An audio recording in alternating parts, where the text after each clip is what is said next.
Hello, Masters. Welcome to you all. We are discussing the topic, The Paradox of Death from Seth book series. So here we have Chandra sir, Anil sir, Shailesh ji to bestow upon us their wisdom, their knowledge of what they have gathered these many years by reading so many books and their insights. So let's begin with Chandra sir. Sir, I would like to know what are your views on death?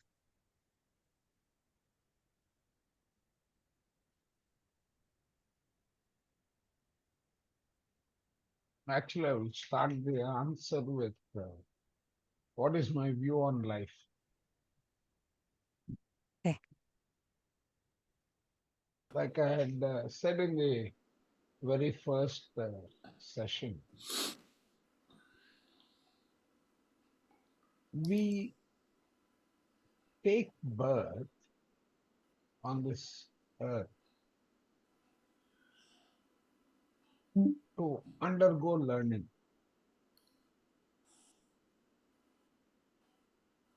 Now, the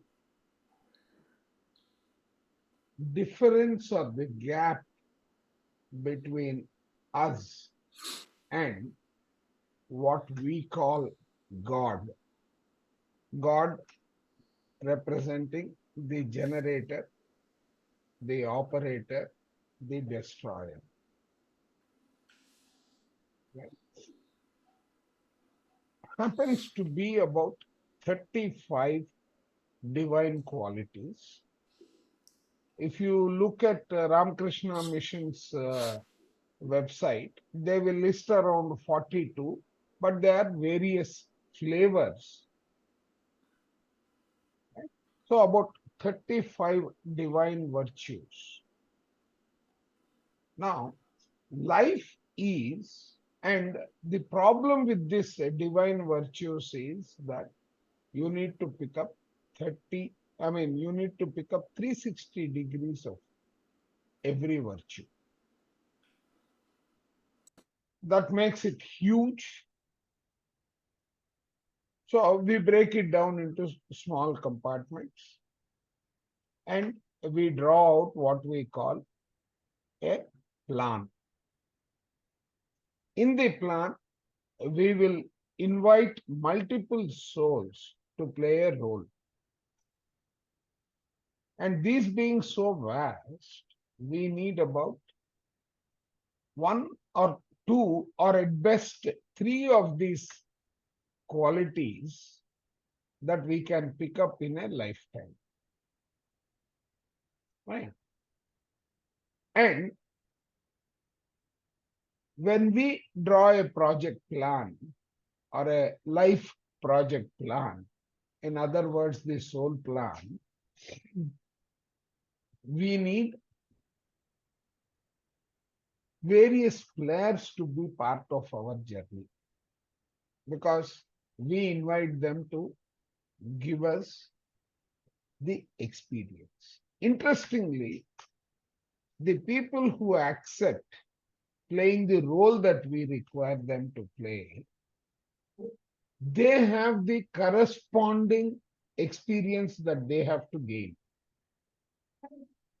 Now, these two together becomes a soul contract, a contract that you have to execute in the lifetime.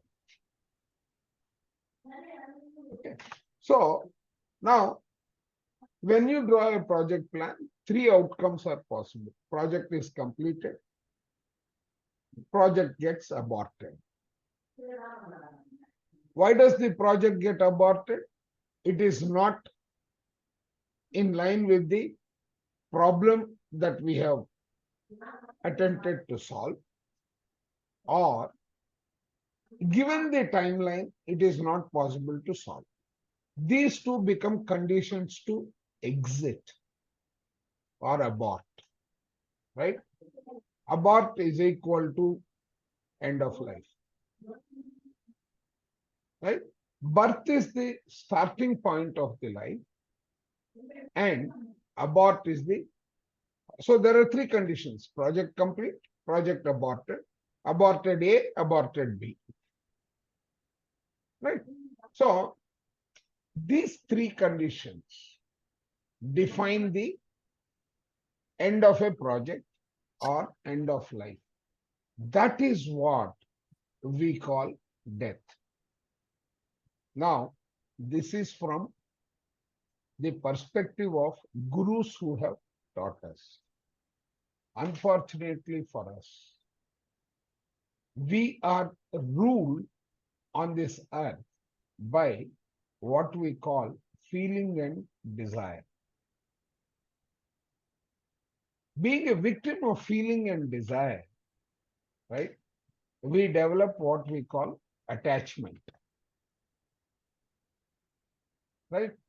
So that when there is attachment, there is always spiritually, you always will be living in fear of losing it, right?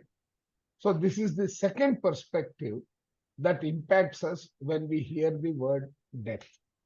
Though we know that death is inevitable, we still continue to live in fear of death.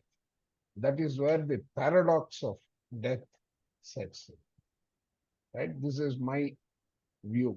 If there are deeper questions, I can go deeper, but this will suffice, in my opinion.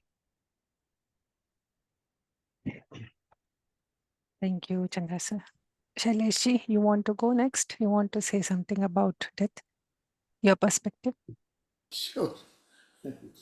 Um, I haven't really read any books about death, so I do not have any reference to books, but I have heard a person a lot who spoke all his life on death. That is Osho. Osho used to say very clearly, I teach death. That was his statement. So, and I have heard Osho a lot. I still do hear Osho a lot because I get nuggets of knowledge from whatever he says. So, what I have understood in the so from Seth perspective, so what Seth talks about death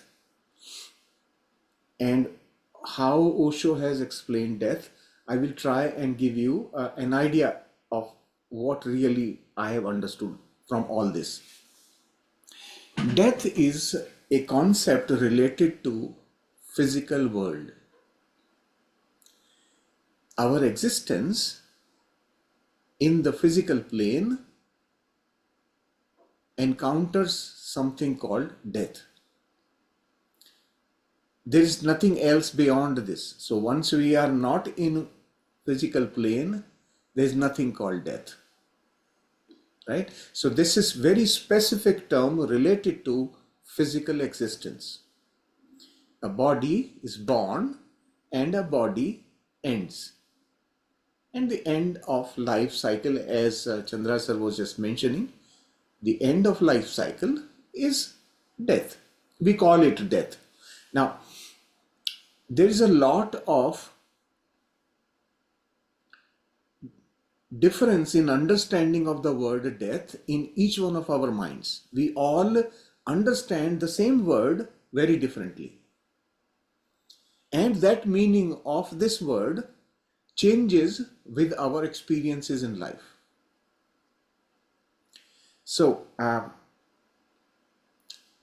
can tell you for myself, I encountered death in so many different ways in my physical life, and each one of them had a very different impact on me. So, when I was in the university, I was taking care of my maternal uncle in the hospital where he died in my presence, right there in that room where he was admitted.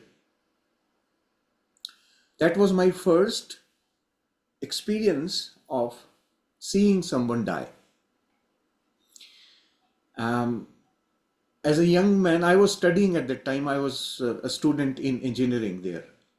So to me, that didn't seem anything special. It seemed just like a normal event. We went through all the rituals and everything, and that's it. And everyone forgot about that whole event. The next time I encountered, after a year or so, another incident of another uncle living in the same house, and when he passed away, he went through illness and then passed away again very peacefully, but not in my presence. And that incident also didn't really click anything anywhere in my mind. I was too busy in other things in my life. And after that, several other members of the family, senior members in the family, they passed away. Each time I felt that it was just an event. It didn't really impact me till such time I lost my mother. So understand how we infer the word death in our mind. So initially death was just like an event for me, my understanding of death. Then when it happened to someone who was close to me, it had a deeper impact. Then I started kind of thinking, oh my God, I missed an opportunity that existed.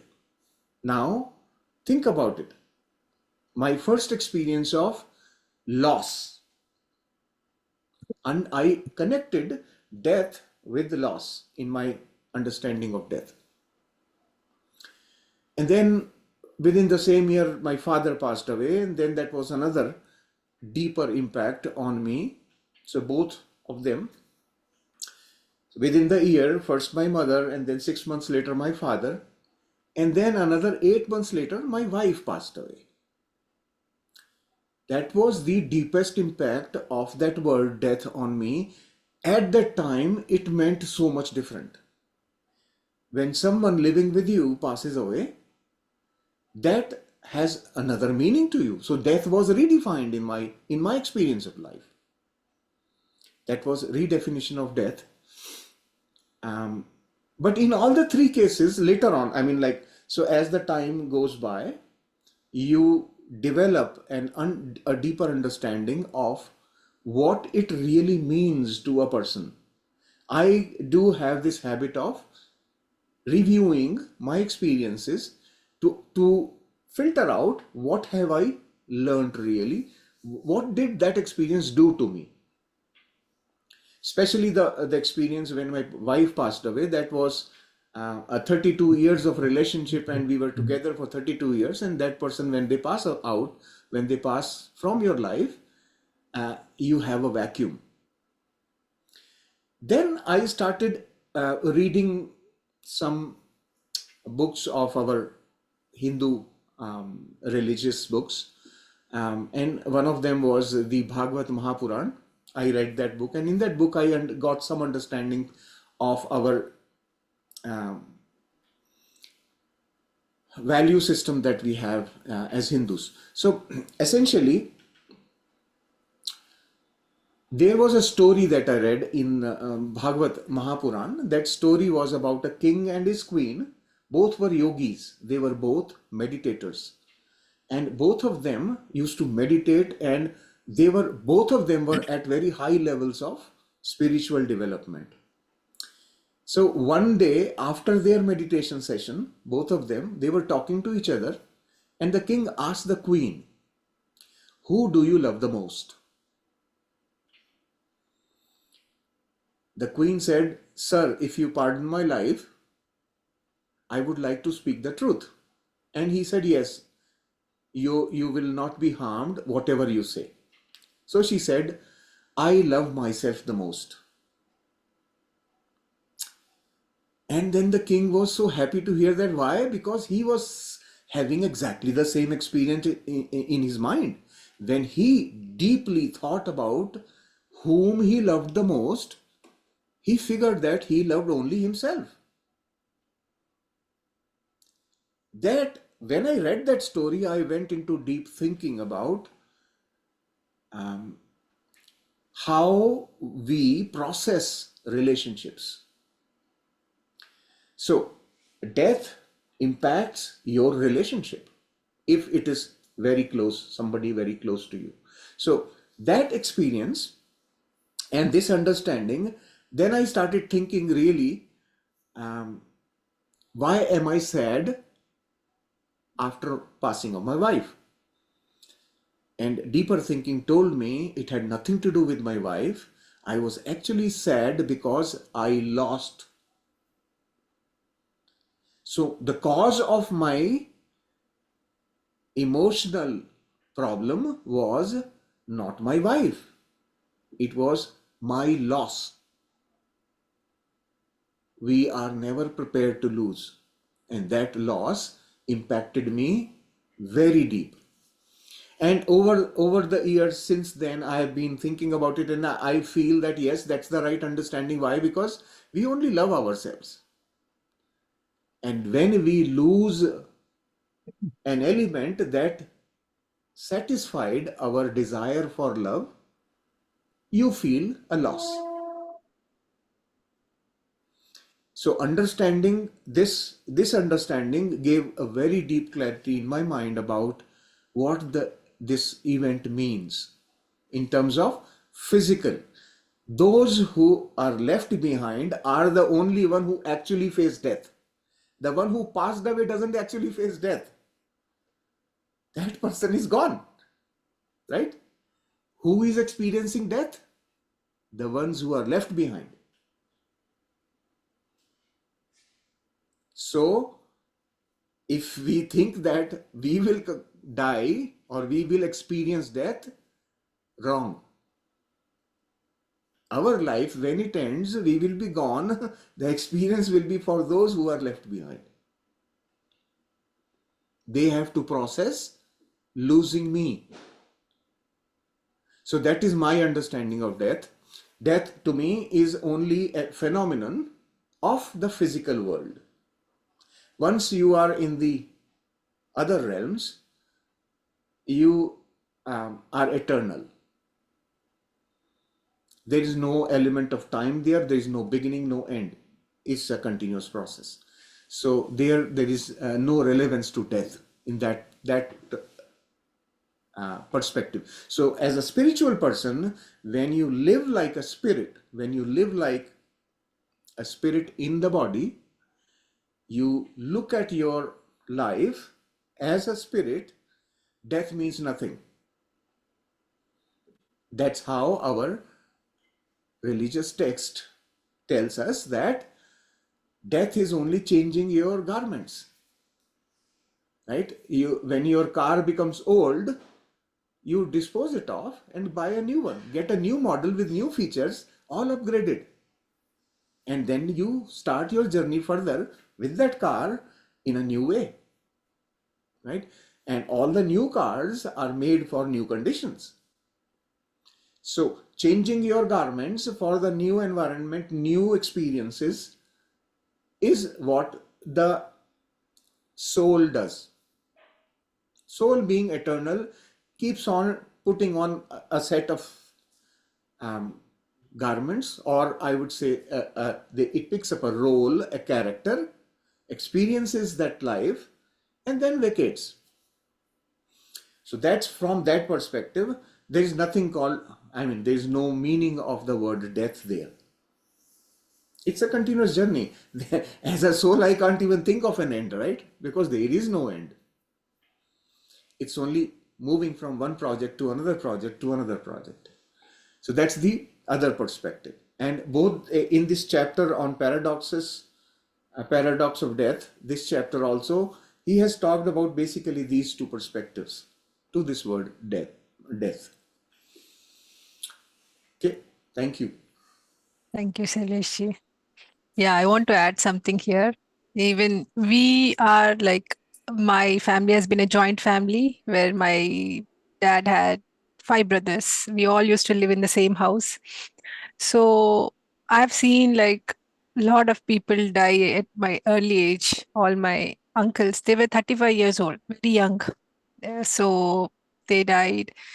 It meant something, some impact was there, but I don't know for what reason. My dad passed away when I was in engineering, third year, I think. So for some reason, I knew he's going to die. when he left house. He just said last bye to me. He was coughing a lot, and I knew he's leaving. Some intuition I got. But at that moment, I didn't feel any sorrow. I don't know why. I felt, yeah, he's going to pass away. I know this is going to happen. My mind was neutral. I was not grieving, nothing. Later on, once the room was empty, nobody were there, because he was the powerhouse. He was the hero for me. Later, it kicked in so bad that took years for me to come out of it.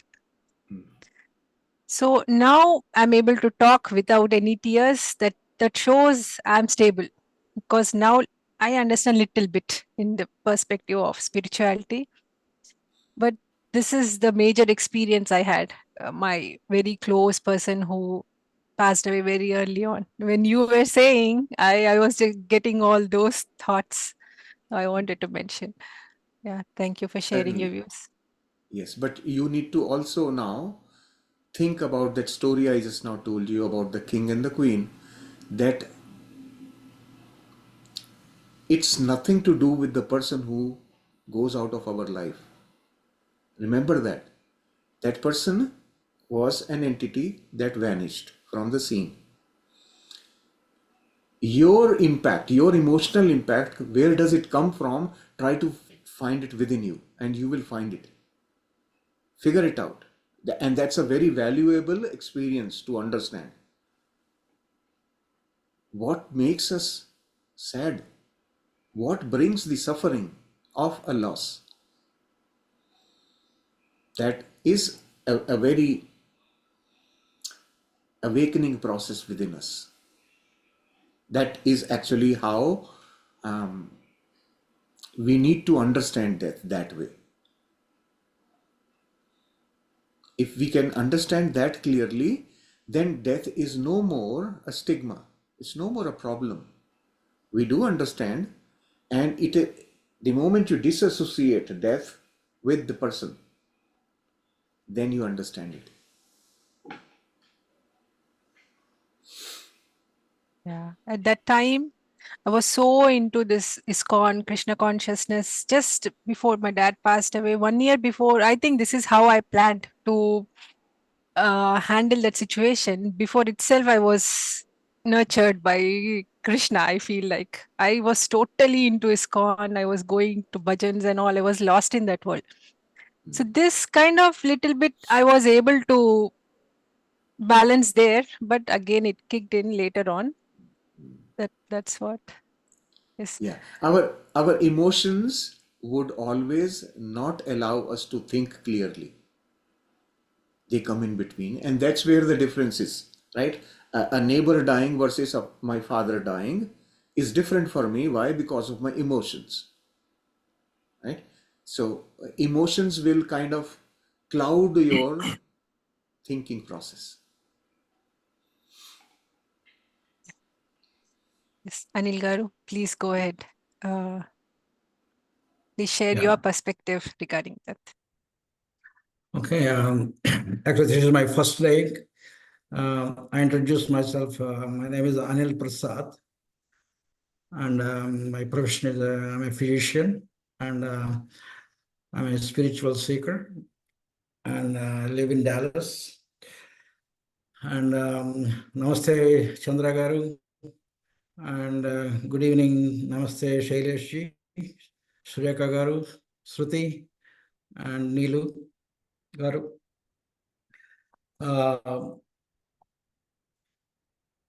My perspective of on death is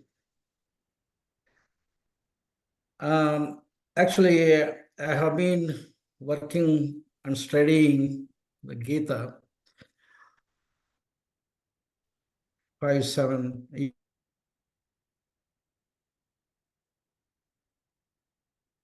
I have been doing this. When I hear that about this death, and I learned about this paradox of death, the first thing that I remember was Gita. because of my association with Gita. The Gita started, the basic stage where the Gita started was thought of death. Arjuna was thinking, I am going to kill all my kith and kin and they are going to die, and which I don't want to do. And then I don't want to do this war and I want to go away. That was the initial reaction of Arjuna when he saw his kith and kin in the other side of the war. Then the Krishna started his counseling about explaining about the death. Same way that Saxena ji told, it is like Dehinosmin yada dehe kaumaram yavanam jara tadha dehantara praptihi deras tastra namuhyate.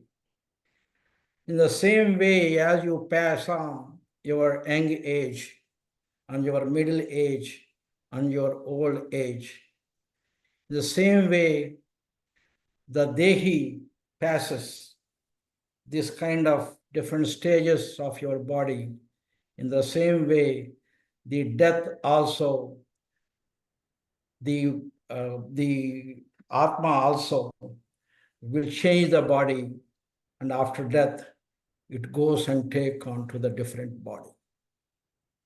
That's how he explains. But there is no death for the soul.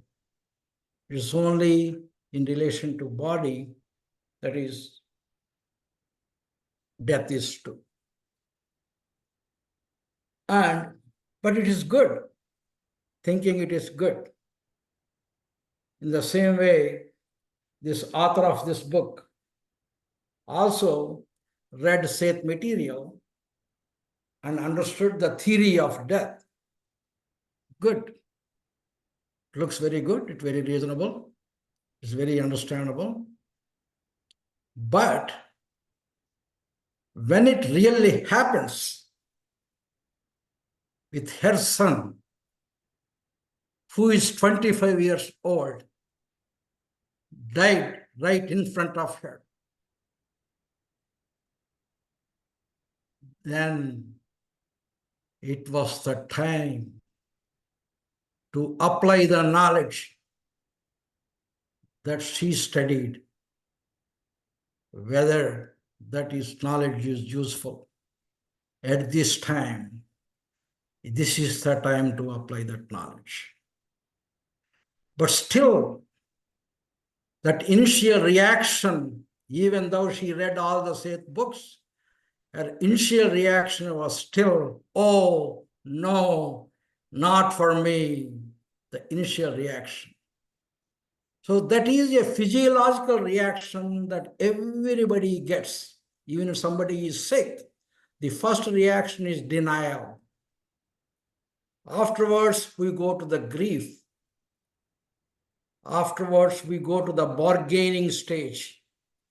After we pass that stage, then we will come the surrendering stage and understanding stage. In the same way, she also reacted in the same way, whoa, it cannot happen to me. She was in a denial stage.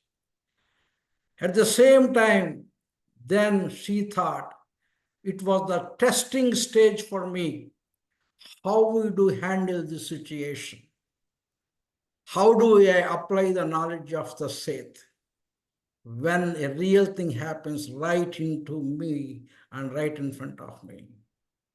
Then he applied the knowledge. And then that knowledge helped her understand the cause of death. Even though she understood, 3 of those persons are responsible for this thing, what happened. The person who killed her son was responsible. The person who died, her son was also involved in this incident. She was also involved in this incident. Three of them are the causing factors in some way or the other, which we don't know are involved in this instance. But we don't know what exactly causing what. That's what the author says that involved. And when she applied that knowledge, and even she comes in front of the person who killed her son, she applied her knowledge, right? That person who killed her comes in front of her. And if she can harm him, even nobody sees what she is going to do. If there is a chance that she can pull a button and kill him right now as a revenge that he killed her son, she told, I don't want to do it. That's what she saw. That is the realization. That is how you use the knowledge of the scriptures, whatever we read. If we don't apply what we study in the scriptures, the knowledge we have, just the knowledge is a burden. If we don't use that, when only we use that knowledge, then only it is useful. And in this context, I would like, please let me know if I am taking a little bit more time, I can summarize this one. No, And, sir, take your own time. Please explain. We are here to this context, listen. I would like to explain a near-death experience in my lifetime. I almost went to near-death experience. How you feel when the death occurs, and how you feel when death occurs to you, when you know the knowledge of the scriptures, like Gita or Seth Vijnana, how you feel it. And once I was traveling, I got a chest pain. I stopped my car, and in the middle of the road, I called the ambulance. The ambulance came and take me to the hospital, emergency room. They did all the tests. My heart was, I was not having a heart attack, nothing. I was fine. But since I was a doctor, that emergency room people told, doctor, we don't find nothing in your thing, but I don't know why you are having the chest pain. Let us do one more last test to make sure that you don't have nothing, then we can send you home. And I know what he's going to do that. That is called CT angiogram of the chest. They did. And the report came in the next 5 minutes. You have a dissection of aorta. That is nothing but a big vessel that comes from your heart got torn up. That means the blood is oozing out inside my body. That blood that is coming out of the heart is a big blood vessel that comes of the heart that's got torn. That is called a direction of the aorta. Sir, we have to airlift you right away to the tertiary healthcare center to do the immediate surgery on you. Oh, my BP start rising. My BP went to 200 by almost 140. They gave the medications. The helicopter came. They wanted to airlift me to another tertiary care center because I won't survive more than an hour if the bleeding continue like that. Then they put me on the helicopter. It was just 30 minutes flight from where I was and where I am going to be. And 2 flight doctors were there in the flight, and 2 nurses were there. 4 people were sitting next to my bed. And the aircraft was taking off. It appeared to me those 4 hours are Yamabatas, and I am just on the bed as a death body taking me to the heaven or hell. That's all I felt because I was in the air in the helicopter. And then doctor told me, he called me doctor. Doctor, You know what is going on. We don't have to explain to you. Because if you are very, very, very worried, your blood pressure will keep going up. The medications that we are giving you are not working because you are feeling very bad. Your blood pressure is going up. As your blood pressure is going up, the bleeding will be more and more because of the pressure in the arteries. The only way that you can save you is yourself. We can't do any of that because it is now, it is you that we can save you because the bleeding is going tremendously. The blood pressure is going up. It looks you are worried. It is the only person that you can save you is yourself. Then I told, what should I do? Then he told, Doc, do you know meditation? He told me, yes, keep meditating. Cool yourself. Surrender yourself. Let whatever happens will happen. Let it happen. Just cool yourself and be calm. Behave in such a way that you have 1 hour of life. What you will do, you please do that thing right now at this moment. Then I remember the Bhagavad Gita, that it came to me play in the same way that the Seth knowledge came into this author. Then I remember, whatever you think before you die, that's what you become when you reborn. Bhagavad Gita came into me this time. Then, because I am getting the best care that I am getting. I cannot get more than the care that I am getting. There's nothing more anybody can do at this particular point other than what they are doing. They are the 2 best doctors are there right next to me. I was in a helicopter and I was in flight. There's nothing I can do more than that. Just by worrying, I am losing more blood and I drive faster. So then I apply the knowledge from the scriptures. Then I started meditating. I completely surrendered. What happens, happens.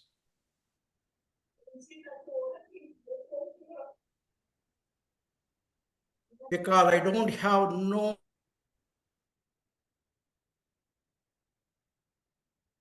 tried our state.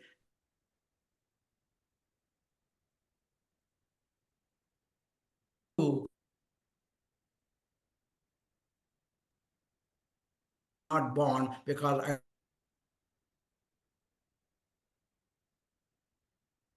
told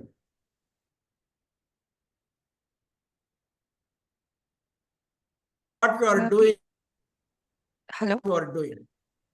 sir, Keep we are doing losing you in between. what. It's Hello? hello. Yes, sir. We are losing you in between. It's getting stuck.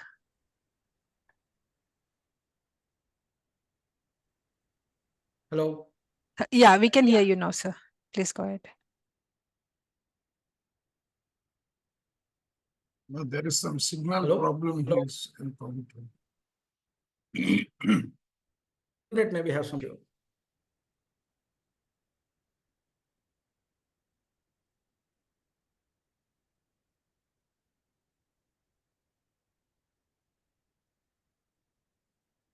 Hello? Yeah, go ahead, sir. We are able to hear you now. Okay. Yeah, then that was the way I was handling the situation by applying the knowledge that I learned from the scripture. And that knowledge was very, very, very, very useful. Then I surrendered to the thing. And then finally the helicopter landed in the tertiary care center. And then they wanted me to put right into the whole team of the doctors were ready to do surgery on me. And then they took me, the doctor told, let us repeat the test that they did in another hospital with our machine, and we will do the latest findings. There we can plan further surgery. And I had another CT scan of the chest just before I was going into the surgery room. For your all surprise, when they did the CT scan of the chest, my CT scan report came completely normal. There is no problem at all in my arteries. And they told, Doc, you don't have nothing. You can go home right now without any surgery. This is what exactly happened in my life after I experienced the near-death experience. So what I thought was, the universe gave me an opportunity to experience the near-death experience, how one feels when he is about to die. When he is about to die, all the scriptures that he has read the lifetime, will they be useful or all will be thrown in the waste basket? But in the same way, this author utilized all her knowledge that she learned from the Seth, applied to come out of the grief of the love from the loss of her son. In the same way, I applied whatever I learned at that stage, and as the universe took care of it, and when I surrendered the universe, and when I surrendered my inner world, as they said, that the inner world took care of everything that it's supposed to take care of, and she did, that inner world did everything to me that make me a completely normal, and it just made me, I got that opportunity just to experience the death. And that's what experience that I want to share at this time. I think I took a little bit more time than I should. Thank you so much, sir. It was, I can't express, very intense experience you had and enlightening as well. And look at all of us, we are discussing about death, and you came in right at this topic into the group to explain your experience about death so we can understand even more, and how surrenderance is so powerful, and meditation right at that moment, and how it saved you. And really, what all we are learning, but in that moment, if you don't apply, then I don't know what we are doing. But we should remember there too at that moment. If I didn't meditate, I would have died because of my huge blood pressure. The blood pressure could made me die. So I have to bring the blood pressure down. Otherwise, the blood pressure would kill me, not the other one. And only the way to bring my blood pressure down is to calm myself. The only way that I can calm myself is to do the meditation. That's why the meditation helped me. The only way, at the same time, I have to do my reasoning. Why? What is death? What I'm going to die? If I die, I don't want to have a rebirth. And I don't want to think about, the Krishna said in Bhagavad Gita, whatever you think at the time of your death, that's what you become in your next life. So I don't want to born again. I don't have no thought in my thing because I don't want to be born if I can. And that's what I tried. And just he gave me a glimpse of that test to see how much I will stick to my learning. And this has got an opportunity. In the same way, the author got the opportunity to apply her knowledge when her 25 years old son died right in front of her.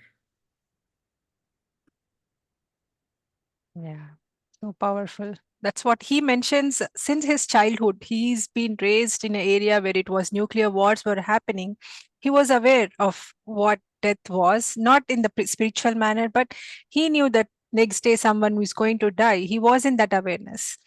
But he also mentions what his thought process was in certain ages. At 7 years old, he used to think that if I die, that little voice inside my head is going to stop. And that was a fear he had, and that was death to him. Then, when he has come to his teenage, then he thought, okay, he doesn't know much. He thought, whatever it is, at this moment I have to live happily. Let the death come, whatever happens. I don't know about the death. I'll just live happily. Then at the moment where this all happened, but he also went into that grief because it's his son and he's in this physical world. So 45 days, he could not see the picture of his sons. He could not go to the road itself, Oh, even, yes. crossings, Yes. and he could not bear that. But after 45 days, then he came into conscious that this is what Seth says, and then he that all things started sinking in his mind. Then he wrote all the explanations of how when people die, it's like they are here itself. They are just not in this physical body that we have Exactly. as a garment here, as a cloth. They are there, and we can access them through our thoughts. And we are going to them. They are not coming to us. Through our thoughts, Exactly. we are entering into that realm and we are communicating with them. And not only loved ones, we can say anybody, angels or gods, whatever we are naming, they are there, present there. And this is the electromagnetic field. The thought is that it's electromagnetic. That's what he's Telepathy. mentioning here. And Yeah, he says, telepathy. yes, and he says they communicate with us through electricity, the flickering of light, phone calls. And Light. when you see light in your third eye, so he mentions all this. And it was so fascinating to read that I didn't know this before. I know this during all spiritual knowledge and all, we know that this is a garment, we take one place to other.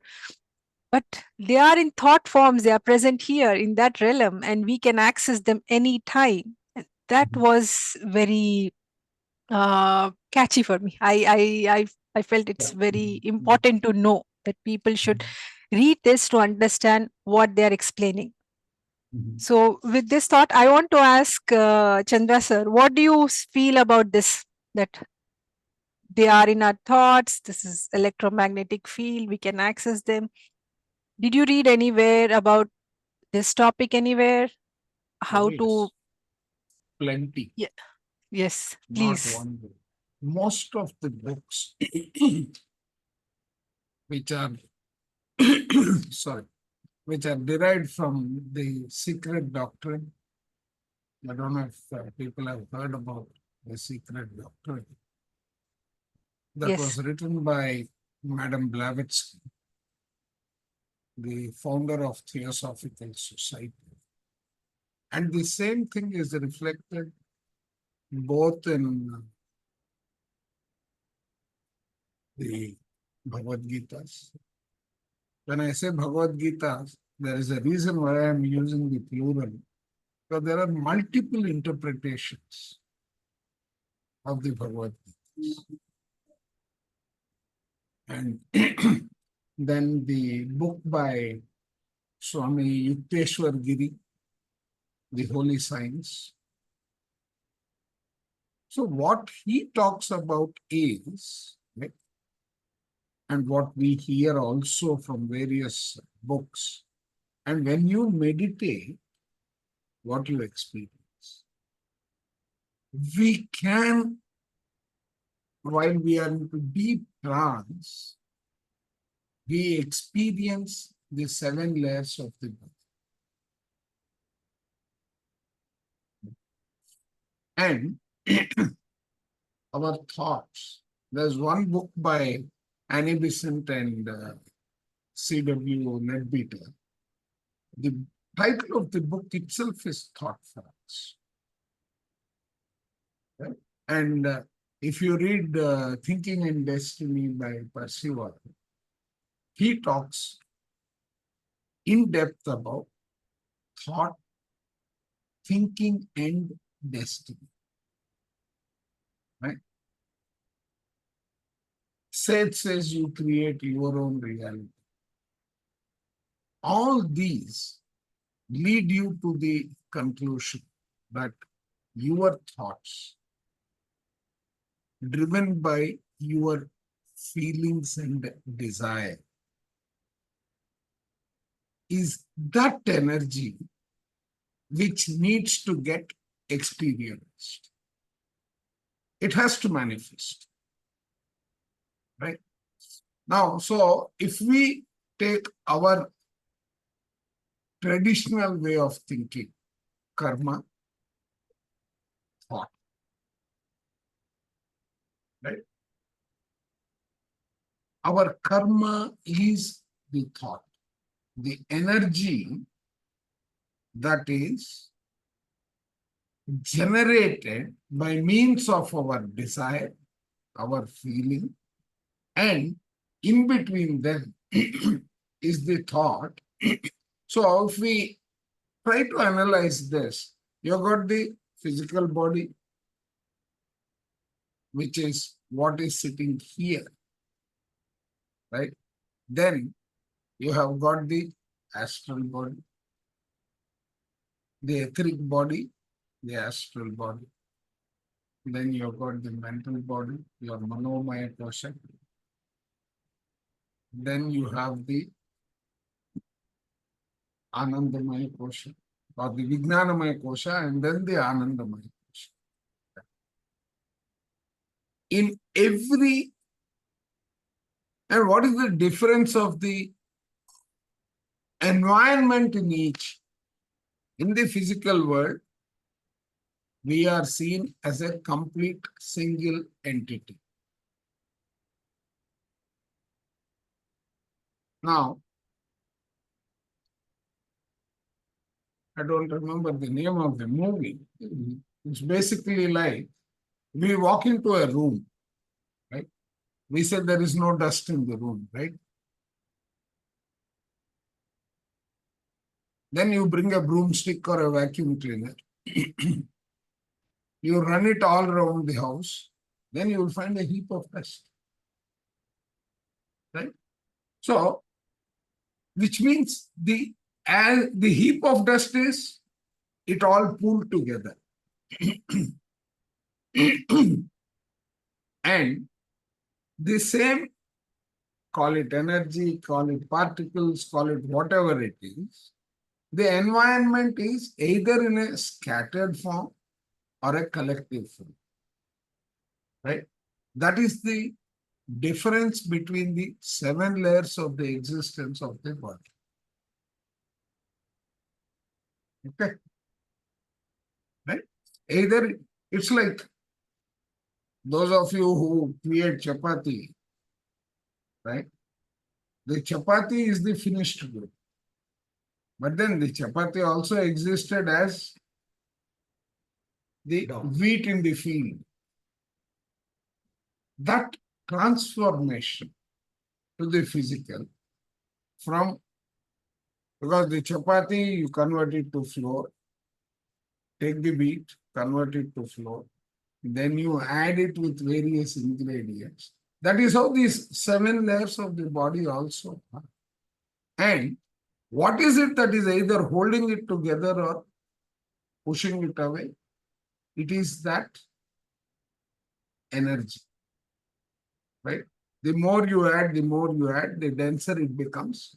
It moves from the 4 planes of our existence. What is it? Each of them, we say Panchabhutas, right? Just imagine, Panchabhutas, one is your, what are the Panchabhutas? Air, water, fire, and what? Earth, particles. What is the 5th thing? Space. They say Akasha, they say ether. But what is that? That is the pattern. That is the map. That is the pattern that is converting those particles into this body. The pattern is very similar to the wheat becoming a chapati, a puri, a samosa, and so on. Right? So that pattern is that energy that you can call thought. That pattern breakdown, thought is equal to the feeling. That feeling is driven by the desire, and that drives the progression of the universe. Right? So thought is that energy. Now, you can take it in the direction of who is controlling you. Is it the intellect that is controlling you? Or is it the physical body that is controlling you? Who is the dominating entity? When we are driven by instinct, right? Instinct is something that is common to the occupant of all the five kingdoms. All the five kingdoms. Right? Instinct. What is that instinct? To survive. Right? So that drives our existence. Now, as we keep learning, we start learning that there is the intellect. I mean, intellect is too powerful a word when we don't know, right? There is a way of using it for everybody's benefit or for the harm, right? So that energy, that thought has the powers of manifesting in multiple ways. So when we look at ourselves as a single entity, there is one common factor between what is inside and what is outside. Who is linking the two?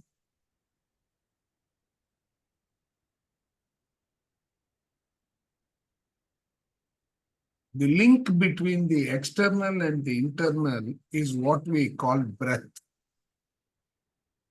prana. Right? So this energy, this thought regulates all of these. Right? That is how the role of thought form, thought energy laden with our energy, the thought energy influenced by our desire or feeling, right? Which we call emotion, which is nothing but energy in motion. E-motion is your energy in motion, right? So that is what my understanding of the word thought is. It impacts us everywhere. Conscious, unconscious, but the power of thought has a role to play, which defines the pattern in which the four elements of the universe can take a shape. And we as a collection of cells which become an organ, wide a cell, right? So the way, Joe Dispenza puts it beautifully. He says, you have two atoms, they have their own energy. Those atoms work with each other, they become a molecule. Now, in the molecule again, they have their own energies. These energies, these information, these bits of patterns drive those molecules, and the reaction continues or the action among them continues. by virtue of information, energy, and so on, that becomes a chemical. The chemical process continues, more and more join, more and more particles come together, more and more energies come together, they become a cell. Right? A number of cells together becomes a tissue. And a number of tissues, the composition of the tissues becomes an organ. Number of organs become a system. And that eventually becomes the body. A number of systems. Right? If we take this, what started with a thought ended up becoming something that is exteriorized. Right? So this entire flow itself is nothing but flow of the thought as energy. But thought is that entity that is connecting, making, and breaking everything that is around us. That's my take. I don't know whether I Yes. deviated in the answer that you are expecting. No, no. It's a very good point, sir. We need to understand this though. So you're saying thoughts are based on the patterns which are not created by us. We are driven by it. No, we are created by us. But any thought is an energy that has to manifest. It may manifest today, it may manifest tomorrow, or it may manifest day after today. So you have your Sanchita karma, Prarabdha karma, and Agami karma. All three. One is foundation for 6 months from now, which is I want to build a pyramid. That karma is taking shape now. Where is it? It is in the mental form. It has not yet acquired a form, a shape. It is in the mind as an energy. That energy starts collecting more and more aligned energies. Just like Bob Proctor gives an example. He says an acorn seed. Why does it not become a mango? Why does it become an oak tree only? Where is the pattern? See, basically you plant the acorn seed. What happens to it? It grows. But how is that growth happening? Through collection of energy, rather collection of relevant energy. Right? It is becoming a sapling. That sapling is not becoming a mango or a banana or some other this one. So what is driving that? The pattern that is in that acorn seed is pulling the content that is required, which is the natural process, correct? That is what, right? So that pattern, right? Now, how is someone able to heal himself? Let us look at the Sir's example, Anil Sir's example. He said, I meditated, right? What did he eliminate? By meditating, what did he do? He did not interfere with the nature's way of working, with his thought. What will happen to this? What will happen to me? What will happen to my children? What will happen to my properties? Or what will happen to me? Right? So he was able to use the power of meditation to bring all these energies to a standstill. When he was able to stop all that, right? The energy that was within the body was able to help him heal that injury. Sir, I'm not a medical person, so if I'm making a mistake, please No, no, no. stop me then and You're there. doing good. No. You're doing good, sir. Right? You're right. So You're now look at thought. Thought as an energy moves within you in multiple forms. Right? Thought is just a carrier. It is a entity that is flowing, the breath. But on that, what are you putting? You are putting the energy of your desire,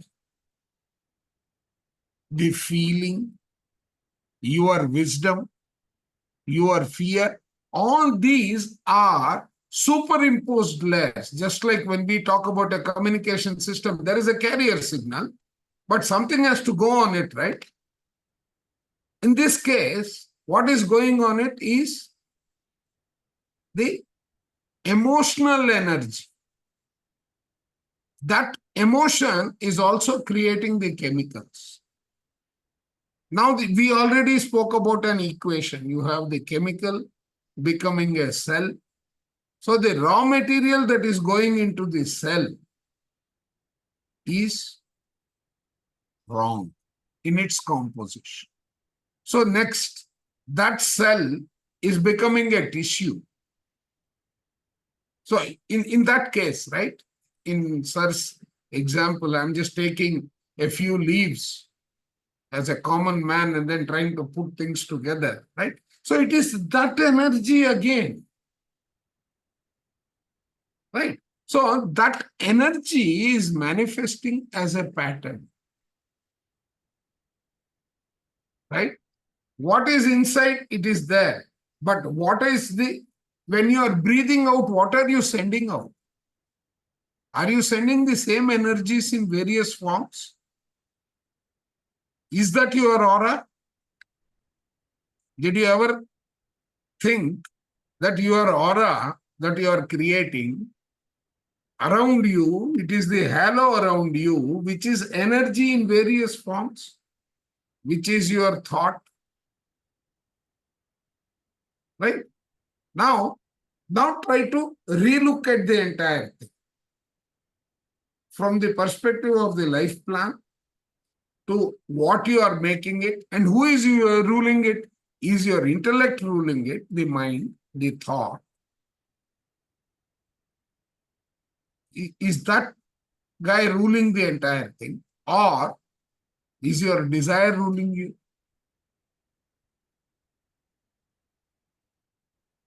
Right? So that is why when you read Percival's book, he says, you are having 7 minds, not one. What are these 7 minds? He says, you are the Brahma, you are the Vishnu, you are the Maheshwar, which is, who is Brahma? The creator. So how do you create? You have got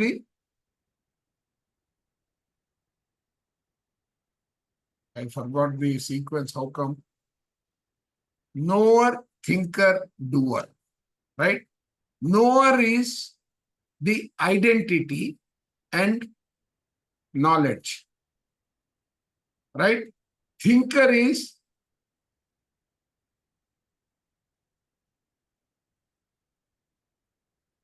knower, thinker, doer. Thinker is doer is feeling and desire. Thinker is rightness and reason, right? Now, this and the body, because the body is containing all these, right? So there are 2 components, the active and passive mind of the knower, knowledge and identity. The active and passive entities of the thinker. Thinker is Vishnu, who is the administrator, the operator. So he needs to have reason and rightness, right? And when you come one step beyond, it is the doer. But the body is completely, the progression and the balance in the body is maintained by the doer, Maheshwar. He is the one who is through Vishnu, he is administering the entire thing. He is responsible for maintenance, right? So he is feeling and desire, right? The impact of all these three active and passive components is experienced by the body, which is part of Maheshwar, because he is the one responsible, right? So everything is energy which is going through all these stages, and that energy is nothing but dependent on the pattern. Some of it could be karmic, ruled and activated by your involuntary nervous system. Sorry, not the involuntary, the voluntary nervous. No, voluntary is what? The conscious one. So no, the involuntary nervous system. Some portion is there, which is also driving the same vehicle, the same process, right? And on this side, we have got the voluntary, the conscious one, right? So, Sir was able to use that conscious wisdom to sustain the disturbances that are possible by these changing patterns, the rightness, the reason, and so on, and let nature do its work. I have a question, sir. So here I'm just connecting to things to understand better. Voluntary nervous system, you're saying. So this is what the term wisdom is called, the free will, which we acquire and get that and use it here. This is what it is. No, free will I'm is the mixing. one. No, free will is the power that you have. Free will is the power that you have, which is influenced by your identity, your knowledge, your rightness, your reason, your feeling, your desire. Free will is that flexibility that is given to you to play with these entities to make a progress. Still Right. didn't get it, sir. Can you explain it with see. some example? Yeah. See, you want to go to a movie. Okay. There is a traffic jam. How are you going to reach the theater still on time?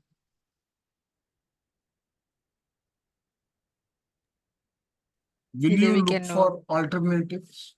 Yes. That looking for alternatives is the free will acting in. Okay. Under normal circumstances, you would have progressed in, say, motorway A or motorway B or motorway C, or right? Whereas, instead of going that way, you had to take a deviation. Both of them are taking you to the same place. One is the way it has been designed, the pattern. Okay, that is the pattern. That is what Google Maps tells you. So you have taken that path followed by many. But you are different. So you will say, I will not go by Google. I have my own capability. That is free will. Okay, now, what is the objective of both? To help you lead a life. Right? Progression in life is the purpose. With me? Right? So progression is the purpose, the plan, the project. Whereas you have got a designed pattern, which is the project plan. You are bringing in your wisdom, your intellect, your rightness, your reasoning, your feeling, your desire, getting influenced by that and saying, I will not do it this way, I will do it this way. The second one is under the influence of free will. The first one is the designed pattern. If you didn't have free will and there was a blockage, you would have got stuck. So you have free will and you have your designed pattern, the layout, your Gantt chart of your project plan, right? And you execute taking that path. Both are possible. It's up to you. So one is the voluntary, the other one is the involuntary. That voluntary is the natural path, the pattern. The free will, the deviation is the. Sir, I don't know if I used because I am more an engineer and not a. This one voluntary, involuntary is the one that is controlled by the conscious mind, and the other one is as designed. Okay. So that is my take on energy, the flow, the life in a nutshell.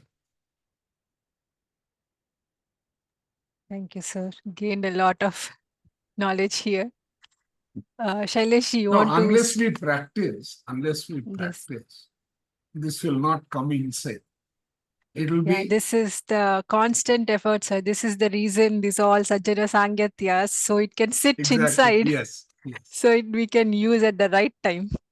Yeah. So yeah, there is some clarity. Now we are gaining so much through this Sajjana Sangatya that definitely it's going to be a very good impact on us thinking way how No, that we is have why to I was change. telling you, if you are reading something, you need 12 perspectives. Yes. This is how we grow, sir. And this is how we get each one at a step to guide us to No, mold not into the only correct guide, you are direction. thinking that we are guiding. No. Do you know, as much as you people are learning, our learning is gaining further clarity by the questions you are asking. So it is always a two-way. It is never a Yeah, one-way. telepathic communication. Yes. Yes, Sirika Garu, please go ahead. Thank you so much, Kirti Garu. It's a beautiful topic and very sensitive actually. I wanted to share my experience too, but I have like only few more minutes. 9 o'clock I have my music class, so I have to drop my time. So that's why I raised my hand, but I wanted to share this before I leave. My heartful gratitude to all the three masters. Lot of information shared. It was very tough to digest some of them. I think Chandra sir, some of the points went out of my head. I think I was working in the house and listening, so not paying fully attention also when Chandra sir was explaining some points. But Anil Garu's and Shailesh ji's experiences on death is like, I mean, actually, I don't know how many of you have seen my post in the group. I have posted, I was in outside in an Arangetram for a couple of hours. I thought I'll go and attend. And then this thought is coming, I have to post this. I have to post Ask Masters who all have experience. Yeah, I put it in such a way that I was asking who all experience. Why will people experience it? Again, I went and saw, man, what am I asking? Why would I say experienced it? I wanted to say who all experience like close people or family or something. And then I immediately erased. But Anil Garu's experience and Shailesh ji's experience, it just, I think, I don't know if it's universe heard or they shared personal experiences. And it really, thanks a lot for sharing. So my experience, like, for last few days, this topic, I don't know if it is synchronicity or something. one of my friend who is not a meditator, suddenly she sends a podcast on death. And I was thinking, why is she sending me this? No, nothing, no head, no tail, nothing. She just says, listen to this. And okay, I said, okay, I'll listen. And I kept it aside.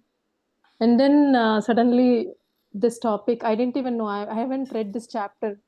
So Kirti garu posted, this topic is about death. Okay, there is some again death I hear. And just 2 days back, and I was at work and hear a news in Austin, like a family, very healthy family, everything is fine. They went to Dallas to drop their, I mean, it's a college starting, right? So they were going to Dallas, and son is in the house. 3 daughters, mother, father, they went and crashed into a car accident. Completely all 3 people dead on the spot. And the son was at home. He's 14 years old. The whole family is gone. And I'm at work and I've been getting messages, so many in the group, because it's right in our like few minutes away from my city. And I'm like, okay, I'll check. And I was keeping aside because I wanted to finish some work. And then one of my colleague comes and talks, like, do you know them? Do you know? Because it's in our city, right? So, and then, no, I don't know. And then I was just looking, and until that person got it to my attention, that's it. My work was gone. I was just thinking so much. Why it happened for them? Like, the daughter is getting into college, first day of college, and they went to see the university. And the whole family is gone in a few seconds, and the boy is left here alone, no family, nothing. And they started GoFundMe and raising funds. It was like a shocking. I mean, it's like I actually I had a lot of questions, but I know depending on the time, maybe I don't know if we'll do one more session on this or not. But I'll keep it short. If we hear these sudden shocks, how our brain or our mind acts. I mean, before I was fine. Once they started the discussion, and that's it. It took some time for me to come out, and I was thinking more about the kid more than the people who were gone. And luckily, like, our Austin people, somebody adopting him, and a lot of people came forward to help. So that is such an unfortunate. I mean, most of the death scenes we hear is about family or close, but people who are not even family, even when they are like, this kind of sudden happen in US, at least we hear a lot, especially car accidents on the road, and they are gone on the spot. So how do we take that? And that was one question I had. And the other one, author keeps saying that I heard actually Kirti Garu's audios only. I didn't get to read the PDF. But he says, like, we are born with some knowledge. We are missing that knowledge. So I wanted to understand that what is I mean, is it the same as what Gita is saying? But he doesn't say anywhere that what knowledge or, what we missed it. That was one thing I had. Yeah. Just thought of sharing. Yeah. About the situation. And today I was supposed to, host, but luckily Kirti Garu message that I will take it. So then that's when, like, I could do some other work.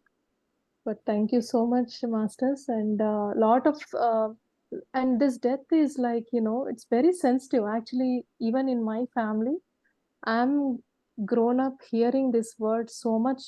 My mother especially, anything, any word she hears a death, that's it. She gets fear and she passes to us so easily. Even that I used to carry a lot after coming here.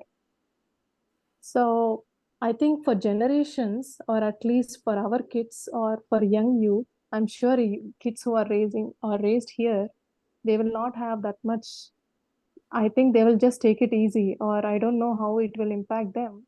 But people who are grown up in India, the belief system or whatever they had it in their coming from families, mother, grandfathers, grandmothers, it just passed on. So this is another area where I felt in my own family that death is like, it's no, we should not talk about it, or we should not even think about it. That's how we were kept quiet, or we should not even talk anything about it in the house. even when we are like close family. Even my parents, even now, they don't call me if anybody passes away. They don't, they say, they think that, oh, we are not supposed to say that to them. So there are a lot of things on this topic. It can go on. Yeah. Yeah, I want to Thank add you, one thing Masters. here. Even this Mm. fear was there in me before. I'm not saying it has completely vanished now, but a little change in my perspective. Before, I was same. I was so scared if someone died next door or somewhere. Still, I used to feel so fearful in the house that I could not sleep whole night. It takes 10 days for me to sleep. This background attached to that, I realized in my childhood, when I was around 4 or 5 years age in my school, there was a system. If you don't do homework or something, they lock you up in the dark room. So that is the cause which took place in various forms, that this fear of separation, anxiety, and all that sit inside me, that this fear of death took a lot of toll on me. I used to never sleep. Even after marriage also, I used to never sleep alone if I hear someone died. So here, this is where the education is needed, the spiritual education to everybody. This fear is sitting in not only us, around us everywhere. So this education is very, very important to know. Now, if you see me back then to now, I have tremendous change. Now I can sleep alone. If I hear also, it's not impacting me. I don't say I'm not empathic or I don't feel sad about someone. Initially I have the reaction, but then I come to my senses. Yeah, now see, during the set, when you were speaking, all the set things were just keep on connecting. Why this has happened? This is telepathically they connected each other. That's what the incident of his son he was saying, Dandy. This is what happened. They designed it this way, and that happened. That's how the car hack accident, that's how they designed as a group, they designed it. Whoever is coming, they also had in their design, they communicated, this happened. And why this child alone, who's 14 years old in the house, that's his design. That's how his contract was. That's why he's facing. In physical, this is what the pain, loneliness, this is what all we feel. But beautifully in the Seth's topic, how his personal experience of his own son has made him to change his perspective. What all questions you have asked, it's all there in that. But still, I want to listen from each one of you. What are your perspectives? Please go ahead. I would like to say some things now. Having gone through this session today, do you think that you need to unlearn something and learn something different about death? Right? Today we've talked about when you say somebody had a soul plan that created an accident and an experience of death for those who were involved in the plan, right? So that experience is for others, not for the one who died. This is the first thing we have to remember. So when we encounter an event we call as death, it has nothing to do with the person who passed away. It is us. Each one of us has a relationship with that person, formal, informal, distant, whatever you may call it. But that relationship creates an experience for us. That's all death is, nothing more than that. Okay, now, when you listen to Osho, what he says is, death starts on the day when you are born. It's a process. It is not an event. You start dying on the day when you are born. And the other important thing about death that we all ignore, and that's a deliberate ignoring, which you just mentioned about not talking about death in the family. That is trying to ignore death. We all must remember death is uncertain. It will never announce the date and time when it will come. We don't know. Nobody knows. So we think that we witness that event happening so many places. We never think it will happen to me. Why did Osho talk about death all his life? Why do so many people in our scriptures there is mention of death in a very beautiful way? Why do they talk about it like that? When Anil sir just now talked about his experience, right? And he said, well, whatever you have in your thoughts at the time of death is what you will be born as. Next birth, right? What is the meaning of this? It's again signifying a deeper aspect of death and understanding it in the right perspective. To be able to have the appropriate thoughts at the time of death, you need to practice all that all your life. Otherwise, you learned about it in unified, right? Spontaneous thought. Your subconscious has to have those thoughts embedded. Then only your spontaneous action at that moment of stress will be the right thought. Nobody can inject it in your thoughts at that time. People think, oh, I will let us read Gita at the time of death. It doesn't help. We have to practice and embed all that knowledge. This is what we are doing today. Now, all our life, we got to continuously practice this knowledge so that it gets embedded in us to a level where even at the time of death, the thoughts will be the appropriate ones that will create a beautiful life for me in future. That is one aspect of, that's how we need to understand death. Second important aspect about learning about death is that because it is uncertain, because nobody can predict it, death can happen just in the morning. I may not even wake up in the morning, right? So that uncertainty need to guide my moral, my thinking process. It needs to drive my understanding of that part, that time which I will spend before I die. Because I don't know whether I have 1 hour, 1 day, or 10 years, or 30 years. I don't know. Because I don't know, I need to spend every moment of my life being in the present and living it fully. Because next moment is not known. That should be our understanding of death. We don't have to avoid hearing about the word death. Understand it in the right perspective and teach the same to your children. That we need to remember that death is happening every moment, and every moment we need to live in the present to the fullest, because next moment is not known. And every moment we have to be ready to exit. Ready to exit means what? Like Anil sir just said, in that state in which you want to be born tomorrow, next time. That is the state in which we need to start living now. Because it can be any moment. So if we start living the spiritual life, we will come back in that sort of level of life, that level of consciousness. So living it that way is important. So instead of circumventing that subject or avoiding that elephant in the path, we need to encounter it. Understand it in the right perspective, and then live for that. Live that way. Every day should be lived in the moment, present, not thinking about tomorrow. Be ready to exit, right? That mode. I am prepared to exit any moment.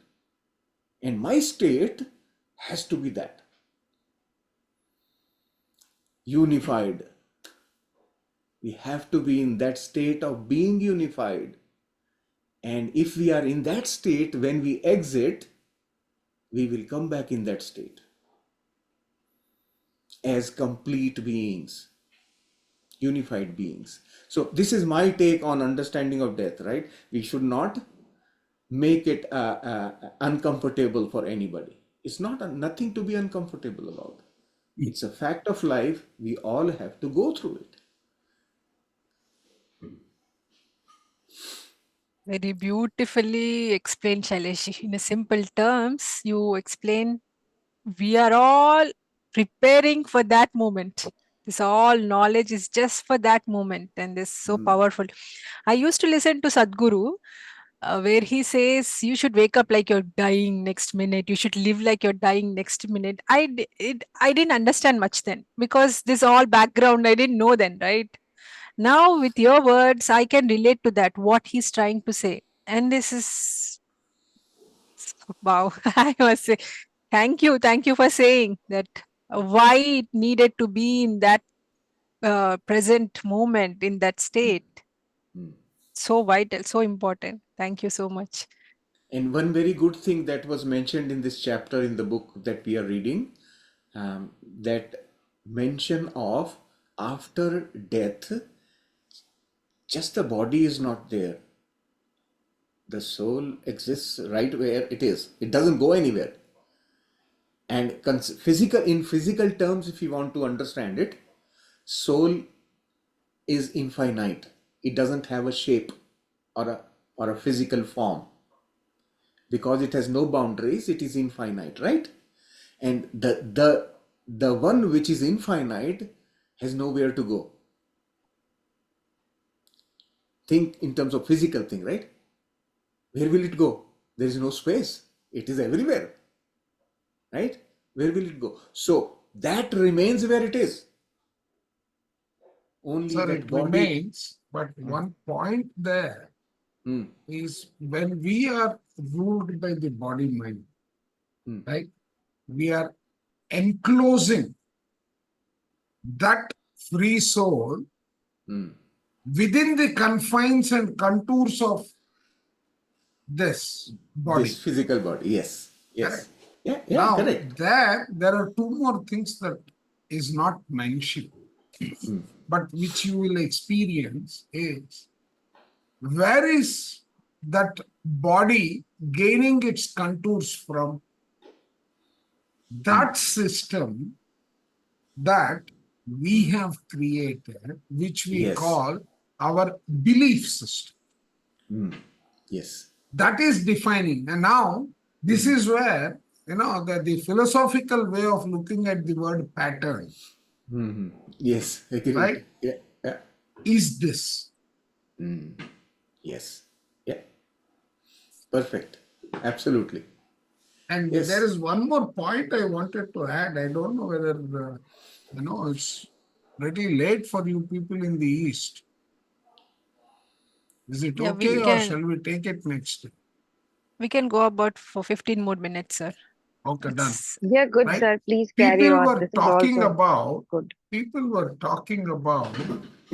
the thoughts and thoughts at the time of death. Okay. One beautiful book by Annie Besant explains this very well. We have Annamaya Kosha, Pranamaya Kosha, Manomaya Kosha, Vijnanamaya Kosha, Anandamaya Kosha. In English, or the other way is the physical body, right? Which is the Sthula Sharir, right? The Sthula Sharir is laid on by what they call the Kama Sharir, the desire body. The astral body is the desire body. Okay? Then the next layer is your karmic. Karmic Sharir is your causal body. Causal. The one that creates a cause and effect, right? Now, let's take things into perspective. On one side, you have got the divine qualities that you have to acquire because you have to merge with where you started from, right? You failed some step. So, you got the 35 divine qualities, out of which you have selected a few. you have started leading life on this physical earth where there is this bondage, attachment, etc., which is transformed as energies. Right? Now, let's say the body has come to deathbed, it is living, it has died. Right? Now, the reverse process. What is happening? First, the physical constituents of this body, which means the components, right? They perish. But there are some desire energies left over. Yes. These go into your kamic sharir, your desire body, which is after some time of the physical body perishing, right? The kamic sharir perishes, the astral body perishes. But when the physical body is perishing, it has converted these energies, and these patterns are now a property of the handed over to the kamic sharir. Yes. Okay. Now, Yes. so you have got those energies, the departing thoughts, the departed feelings, etc., of the Yes. physical body as energy has moved to the kamic sharir, the astral body, which after some time perishes. But what happens to those energies? They become the energies that move one level above, which is the manomaya kosha, the desire, right? So Theosophical Society explains it as you got the lower manas and the upper manas, right? Lower manas has now taken over this. The lower manas also perishes. So it has got the body energies, the astral body energies, the transformed energies, of course. Then the feeling body is your manomaya kosha, right? Those energies have now moved on to the causal body. Okay? On one side, you have got the basket of 35, out of which you have selected some lessons for this life. They are complete, incomplete is part of these energies. Right? Now, this has gone to the kamic sharir where there is a split that is happening. Lessons completed, lessons incomplete. Energies borrowed, energies to be repaid. All this, right, goes back and joins the kitty of 35. Okay. Then you have made some mistakes. They are also sitting as energy patterns. They also go to that kitty of 35. Right? Causal body is going to separate two things.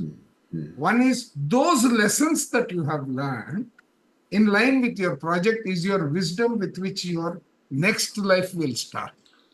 Right. Okay? Absolutely. Yes. And Yes. those mistakes that you have committed are going to be the patterns that you have to offset through your sufferings, through the new lessons that you are selecting, right? The intensity of those, the timing of those, which is your next life plan. What you select out of this, right? That is the reincarnation part of it. So death and reincarnation are not two separate topics. They are one and the same. Yeah. Right? I wanted to somehow Yes. bring in this because it's very, very important when we understand death. Yes. Yeah. Continuity is there. We Correct. we continue with our And plan. that is why they say those desires at the time of death are going to define your next birth. Now you understand the equation, Yes. Yeah. Yeah. right? When you select them to execute, right, you will take them as the plan, and then you will create the scenario, you will create the players, and they will come and play the role. Yes. Yeah. Wonderful. Yes. Thank you. You have explained a master plan, sir. No, it's not explained. It's very interesting. See, Yeah, 3 years ago, when I moved into meditation as a practice, right, I did not know one word of what I spoke. Okay. And if anyone talks and say you're talking nonsense, please get away. Right? But when I was working on my diabetes, right, you know that I don't have 5 toes in both the feet put together. Gave it to diabetes. Hmm. And my doctor said, I'm going to take piece by piece if you continue your life this way. And he's a very good friend, and he's now, I am a spiritual doctor. Right? Right. Then that day, when he said, I'm going to take piece by piece, I said, this is the last you have taken. And I will not touch medicine. I will come out of whatever I have. Right? And I've been fortunate enough, but my meditation was very, very deep. It was 8 hours a day. A retired man has nothing else to do, so it's easy, right? 8 hours is not difficult. But then 8 hours at a stretch was very difficult. But when I did that, right, and I've been a voracious reader from my childhood. It is not now. By the time I was 9 years old, I had finished all the books written by Enid Blyton and Captain W.E. Jones in those days, right? The Beagle Boys series. Yes, I did too. I was only 9 when I had completed all of that.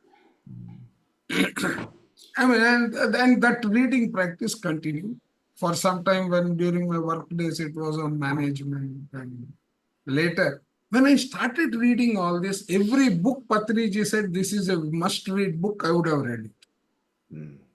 Okay. Now, when I sit and try to put all the bits and pieces together, one day I got that brainwave which said, now I get books through intuitive messages, right? Like one day she was talking to me, Kirti. I had sent her a link. She said, sir, I have been searching for this. And I said, somewhere in my meditation in the morning, I got a message. Someone is in this group is searching for this post. Right. So it's very interesting. You try to be rational in your thinking. These things are what I said. That you're talking nonsense, get away. But then as you read and things fall in place, right?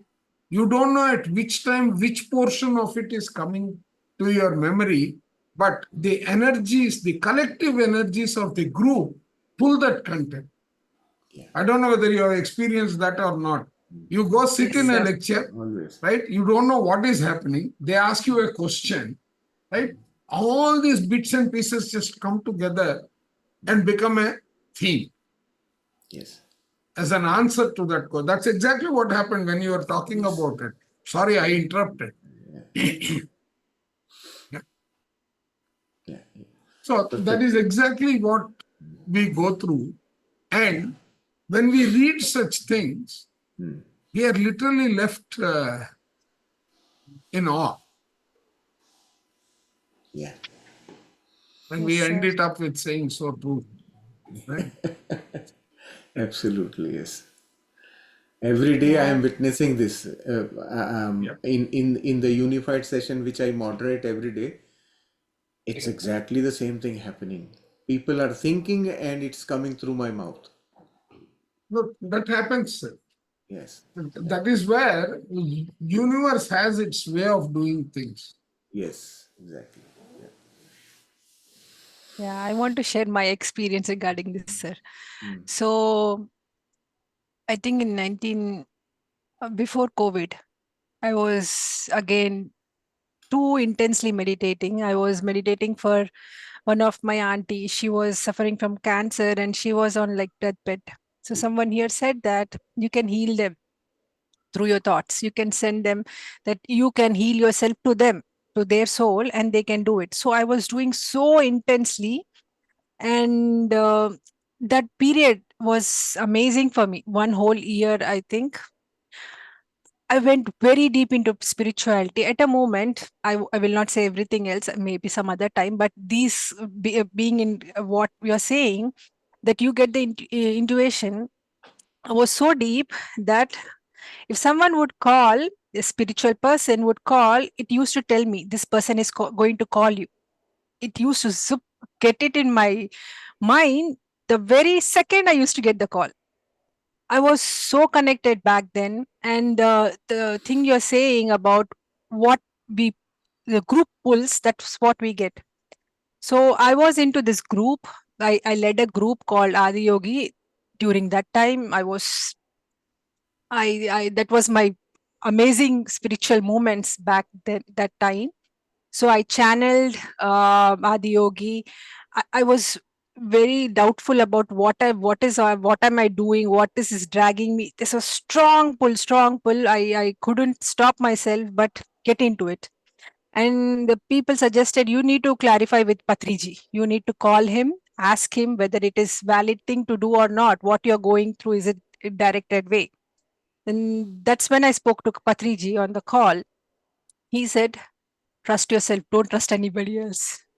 And that gave me a signal. Okay, he's saying go ahead with what is happening. Then that was very intense. During Shivratri, I channeled the yogi, and it was 4 day. I did not even think of anything. I just created a group, people joined, we had a session, I channeled. Something happened there, something clicked inside everybody. People got mudras, I got mudras. There's big journey, like what my spirituality is, but I'll share some other time. But these two things, intuitions that you get, and the group pulls, the questions, whatever the group intention is, that whoever is there, the guide is there, or whoever volunteer, I must say, not the guide, they will get all that download, and it goes through them to all the group, whatever they are seeking at that moment. So these two I strongly experienced in my spiritual this journey. No, I you wanted to people are share. all very, very senior meditators. No, I've been here only 3 years, but the changes I have seen, the experience I have been having, they're absolutely crazy. And that is when books like Seth, Percival, Seth is tough to understand, but Percival is 10 times tougher than Seth. Yes, sir. You're thinking in destiny class is to go beyond like bouncer, what is happening? But I was, no, I need to know. Someday I will understand. See, now you're relating this with that. Now I'm understanding those things because there's some background from Unified, from See, that is, the Seth. problem is, I think these book clubs that we are conducting, right? People should be able to link one topic to the other, right? Then only will it make sense. So that is Yes, very, sir. very important. That, see, that is why I gave you that other perspective. I said if photography says that 30 degrees is what you need to appreciate two different frames. Now, who is deciphering the frames? The brain. Right? So the brain can only take 30% of a picture within, and for it to add more to it, you need a shift by 30 degrees. So 360 degrees is 12 different views. Get it from one book, get it from multiple books. So write down those 12 questions on a topic.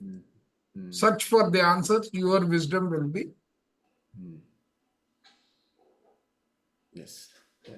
Yeah. So that ability to link things, search for things, and depend on the universe to give you those things is actual Swadhyaya. Correct. The way I would Absolutely. define Yeah. Swadhyaya, Yeah. right? Yeah, I Absolutely. think this desire was somewhere in all of us. That's why we got all united in one place. I understand. Yes, 100% with you. Yes. Otherwise, it That's is 6 it. o'clock for me in the morning. Right.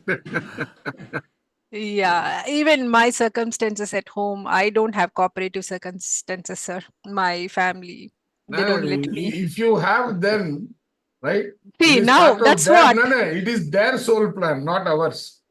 Yeah. But I'm sitting here, that's the evidence that look at the power Right. here.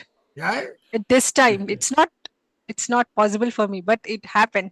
This ought to happen. It has happened. Yes, Neeluji, please go ahead.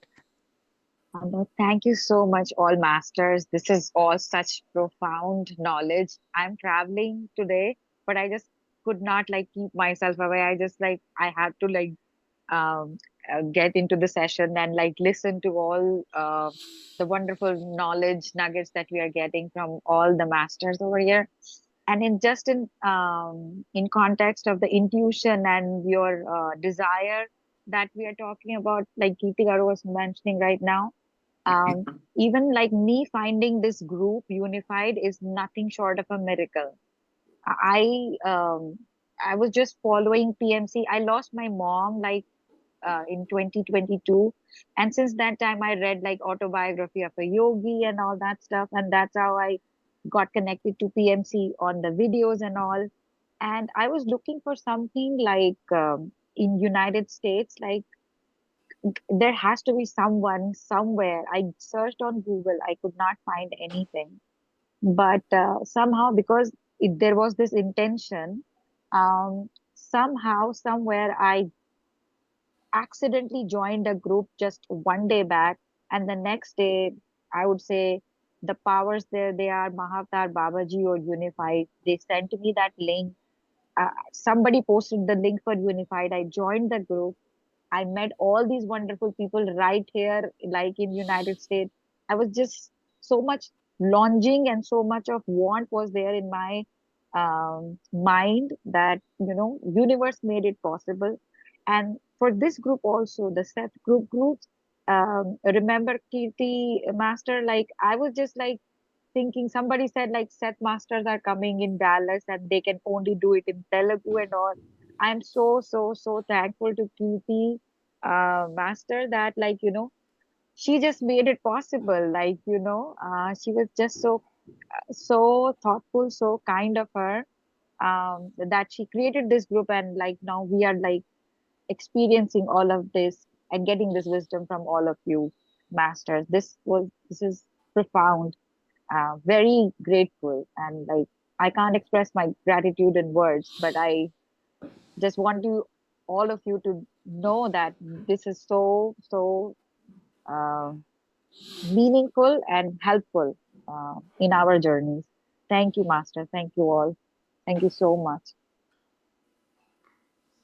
Thank you. Yeah, actually, I'm back. I don't know if I can ask. No, you never My left. no, this computer was on. I realized I did my class. It was a half an hour class, so I did it on my cell phone, and I saw it is still on. And I was hearing this, so I don't know if somebody asked. So is it okay, sir? Can I go ahead? It might be very simple, actually. You all might have already answered. So very quick, actually. I know it's been 3 hours. I think we were on this call. If somebody like keeps posting like somebody passed, and I see a lot of sad messages every time. And I'm like, I don't know. I feel like I'm odd person there. What to reply? I'm like, I don't know what to say. I'm like, okay, sending love and prayers, and that's all. And everybody is so sad to hear. Oh my God, this is so lost. Like all the friends who are in non-meditation, how do we deal with this kind of situation?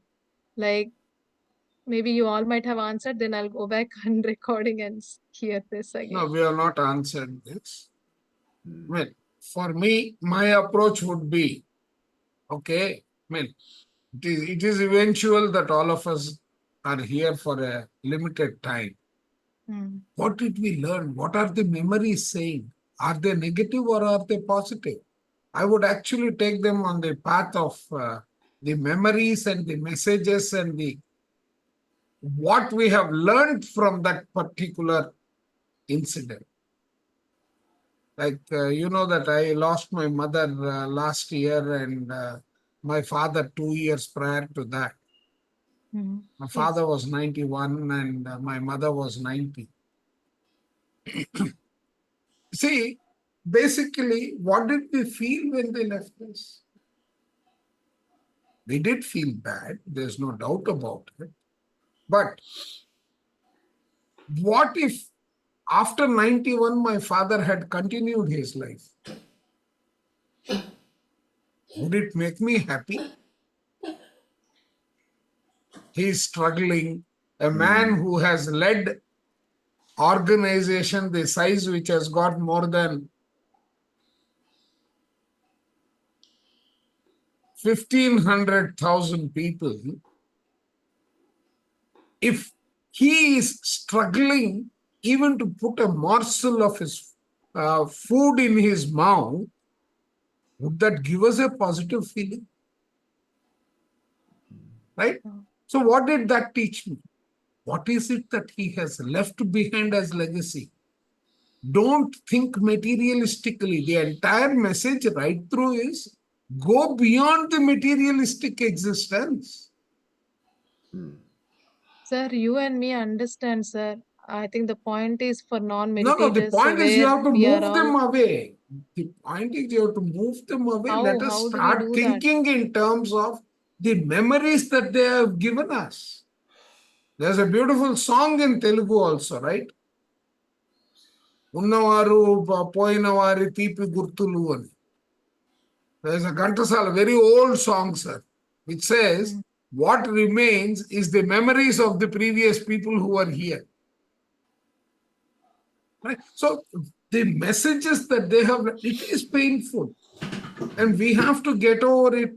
I would be very factual. I'll say, yes, it is painful. But it is also necessary for us, because life is not going to stop. Life is going to move. If life is going to move, we need to, right, take things. Remember by them, by the pleasantries that they have given us. That's what I would say. Okay. Just tell those and because it's very difficult when they are not in It spiritual is. path and to No, it understand what doesn't we are have to be seeing. spiritual path. If they understand life, that's enough. You don't need to be spiritual to understand life. Okay, sir. I know it's too late for you all. I I'll want to post add a copy. something. Like my son, he is not a meditator. So it's okay if he's not, when he's ready, he will be. But I'm trying to, this is where I want to put the knowledge, what I have experienced with him.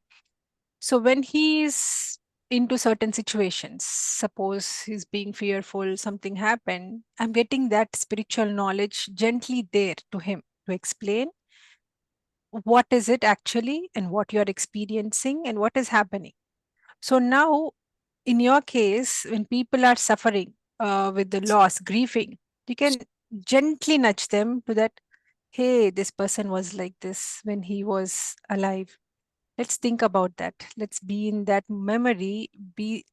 Let's cheer for what he has done. Let's get that memories into picture rather than grieving.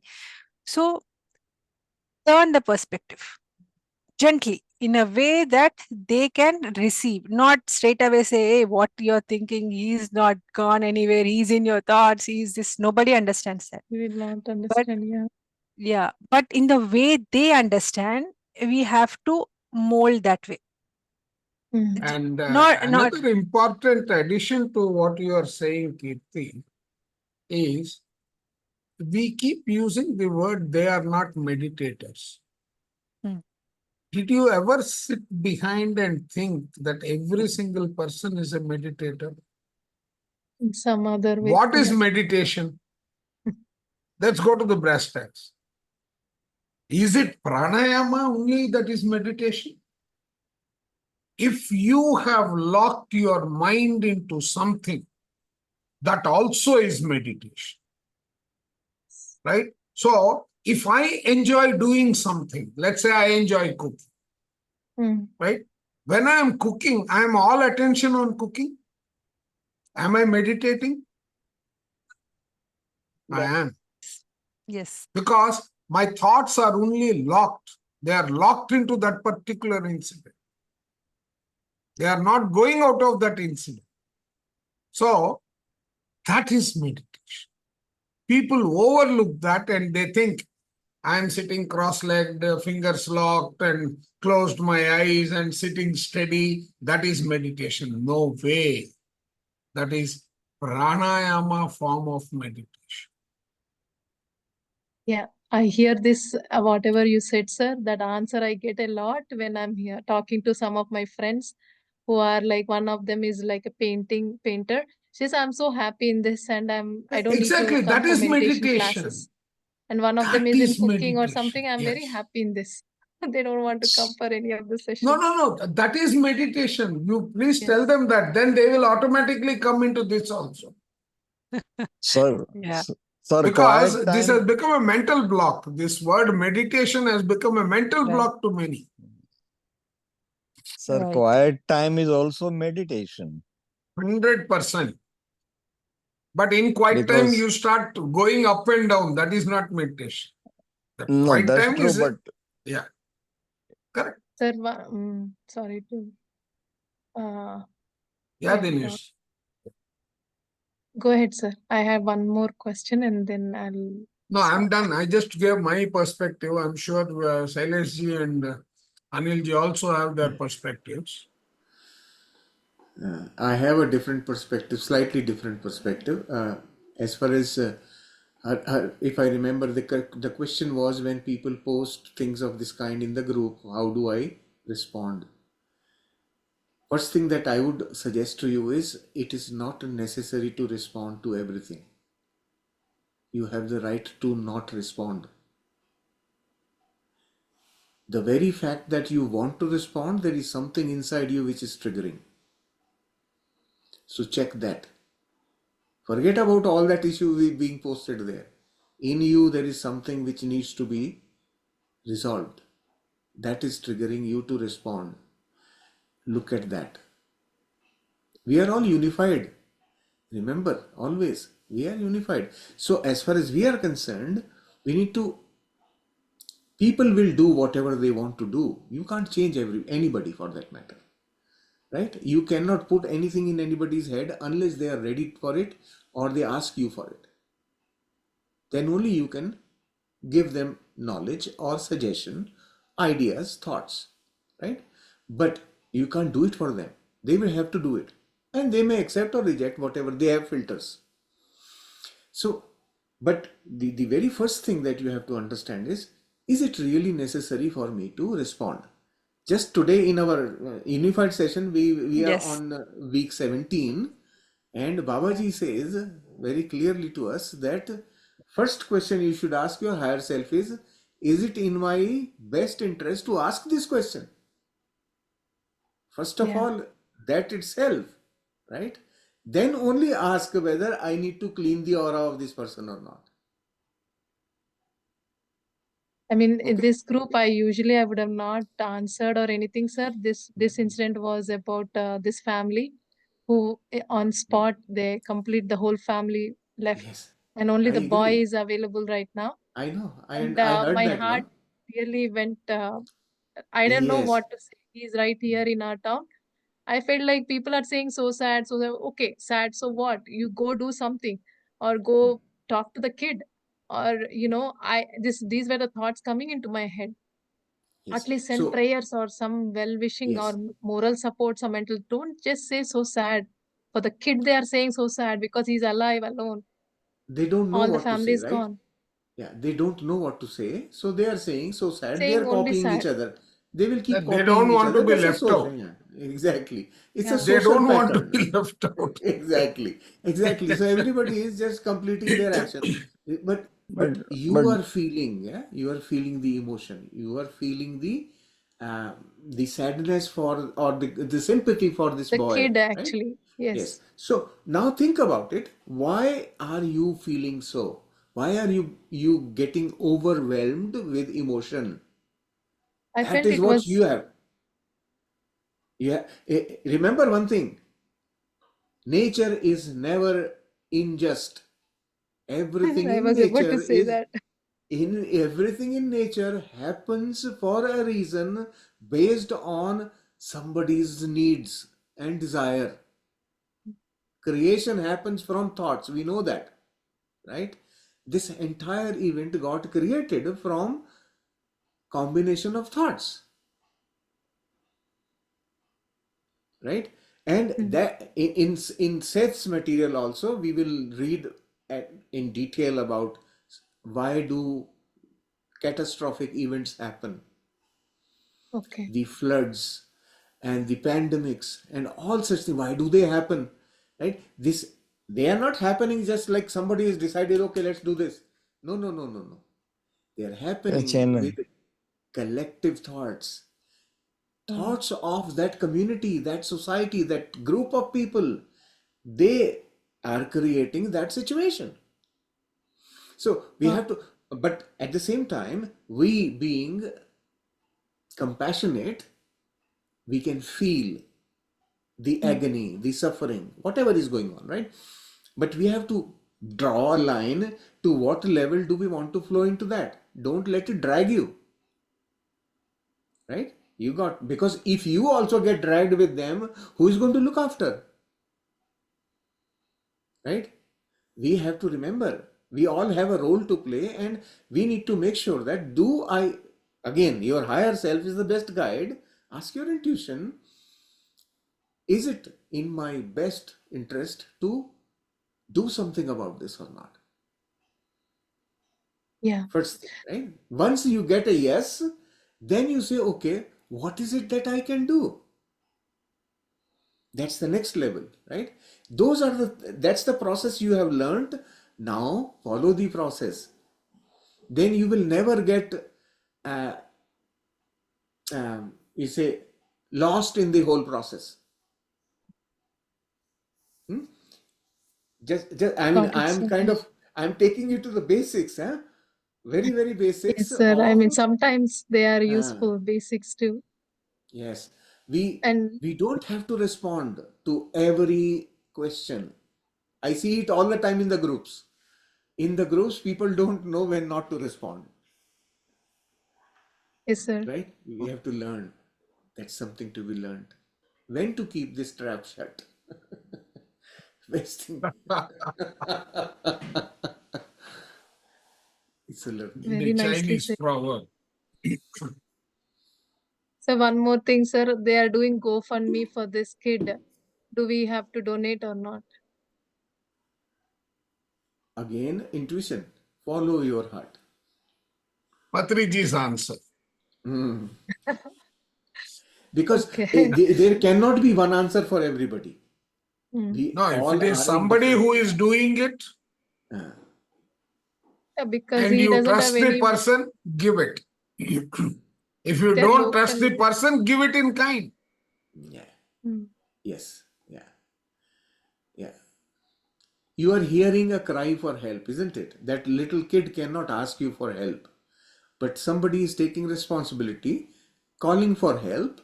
Then yes, we all, you are not going to interfere with anybody's soul's purpose or plan. So when they are calling for help and you feel intuitively inclined to help, just do it. Treat him as a spiritual child. What you Hmm. learn in spiritual tablets, Hmm. Hmm. it's a spiritual child. Yes, sir. But our GK sir says donations. You But then don't if do he is money your spiritual donations. So child, I then was where is thinking, donation coming from? okay. When it is your spiritual child, where is the word donation coming from? Hmm. It's not there. Excuse me, where is the child? Where they are located? Where is this family located?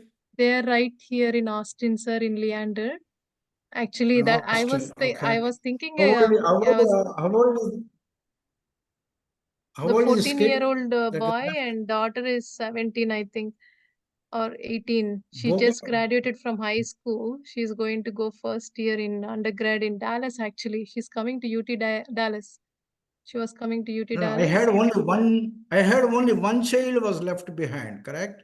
That's the child. There Yeah, are two boy children. left behind. Yes. Yeah. How old is that boy that was left 14, behind? 14, sir. 14 years. He is in Austin now. Austin. Okay. And this, okay, I would like to know maybe privately a little bit more about that boy.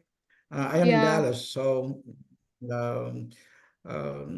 maybe you They can. have a family, cousin or somebody here.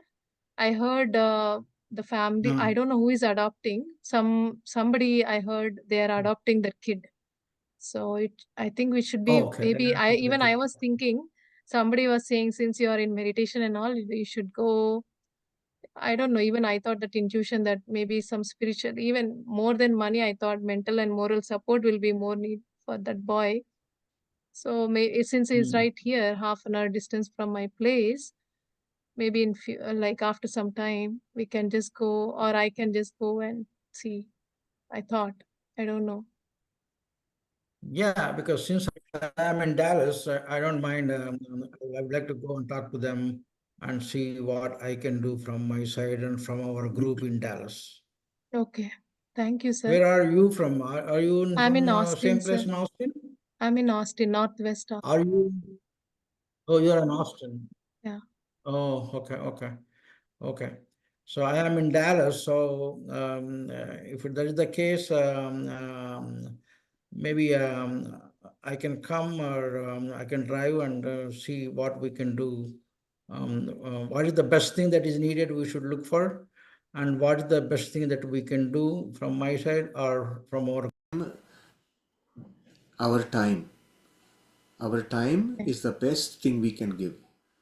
Right? Time, Yes, sir. He's being going to with go them. 9th grade. That's what I heard. Yeah. So just if everybody can be there, the child will feel lot of moral support, lot of psychological support by presence of people around. Yes. Okay. So just otherwise Yeah, he I will was go thinking I into wanted to vacuum. go visit Yeah. that boy Yes. actually. Yeah. That Just thought came in my, I don't know. Yes, sometime maybe I'll give it some time because they just 2 days back only this incident happened. yes. So Yeah. I'll give Yeah. some time and then I'll go visit. If you, Money doesn't Yes, sir. solve everything. Money can't provide for what you can do by being present there. Yes.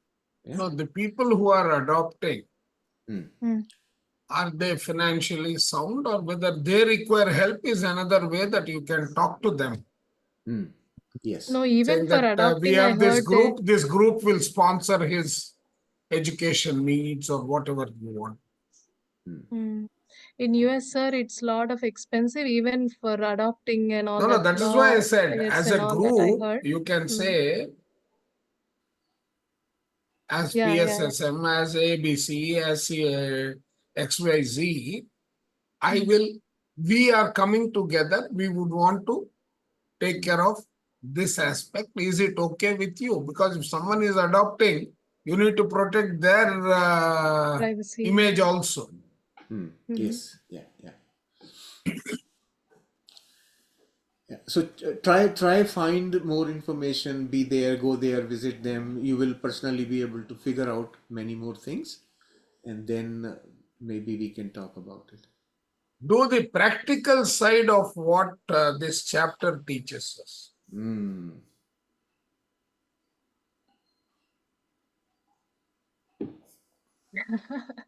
You're telling me. I posted that actually. I don't know how many have seen that my post. Practical application of this topic. It's I coming did. back to me. So it's coming back. Yeah. It's a very tough subject. Actually, I want to ask one. My question was actually most of the masters here are already explained, I guess. So being a meditator, okay, forget about people who are not into spirituality. Even we go through sudden shocks like this. It takes some time to come out of it because we are still in the physical form. And it's okay. The emotions come in, you have to cry, you have to go through that pain. This is what I realized, that it's okay to get those emotions out. Because even Yes. though we are okay, we will say we are Aham Brahmasmi, we are gods. PSM teaches that, but it's not okay all the time. Yes, Absolutely. it takes some time to. I mean, I know whenever I hear, as Kirtigaru said, the death point, even when I'm hearing her audio also, there is some kind of pain whenever she's going paradox of death, whenever she's saying that also, even that I'm not able to accept that word death itself. Being in meditation, being, in spirituality, for me. That is So, because of what you explained earlier, Sumekha. In your childhood, yes, in sir, that a lot. environment, right? It was not treated with respect. It was treated with fear, right? Yes. What is the difference between fear and respect? It is basically the word courage. Recognition that is the eventuality, right, is tough on many. And that is what came out in the environment that you are explaining, Yes, sir. right? So once you realize that, then you will be able to identify the gaps in that environment, which you will be able to fill up with the current wisdom. Yes. I'm able to fill up, sir, but it takes some time to come out of No, it. it will, because now see, that It's is not theory. immediate, like, oh, No. okay, What whatever you have happened, filled yes. up is the theory side of it. Till it moves into Swadhyaya is not just reading, it is also practicing. Right? Perfect. So that Absolutely. adhyaya part is still missing.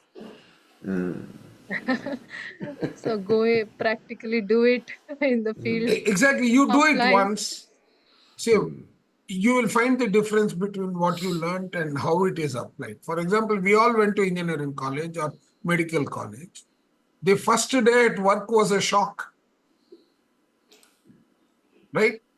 What we learned and what we are doing, they are not at all connected.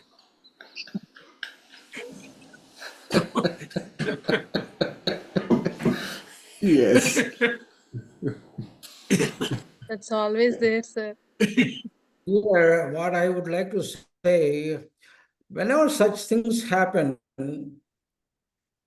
grief is a normal physiological process. Whether he's a meditator or a non-meditator, it doesn't matter. First step of this process is denial. Denial is the first thing. After that, the next stage is the grieving process. There is a physiological process. So there's nothing wrong if somebody grieves, whether it's a meditator should not grieve or non-meditator can grieve. It's not like that. Even the author of this book had a grievance when she was continuously was reading about the Seth wisdom at all, but she grieved. And at the same time, so it's not a meditator or non-meditator. Grieving is a physiological process. Only the problem comes. Some persons take the grief for 1 week, some may take 10 days, some may take 1 month. But as long as they are in grieving stage, that is fine.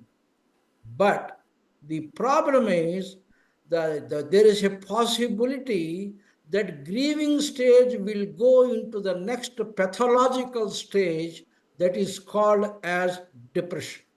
Depression.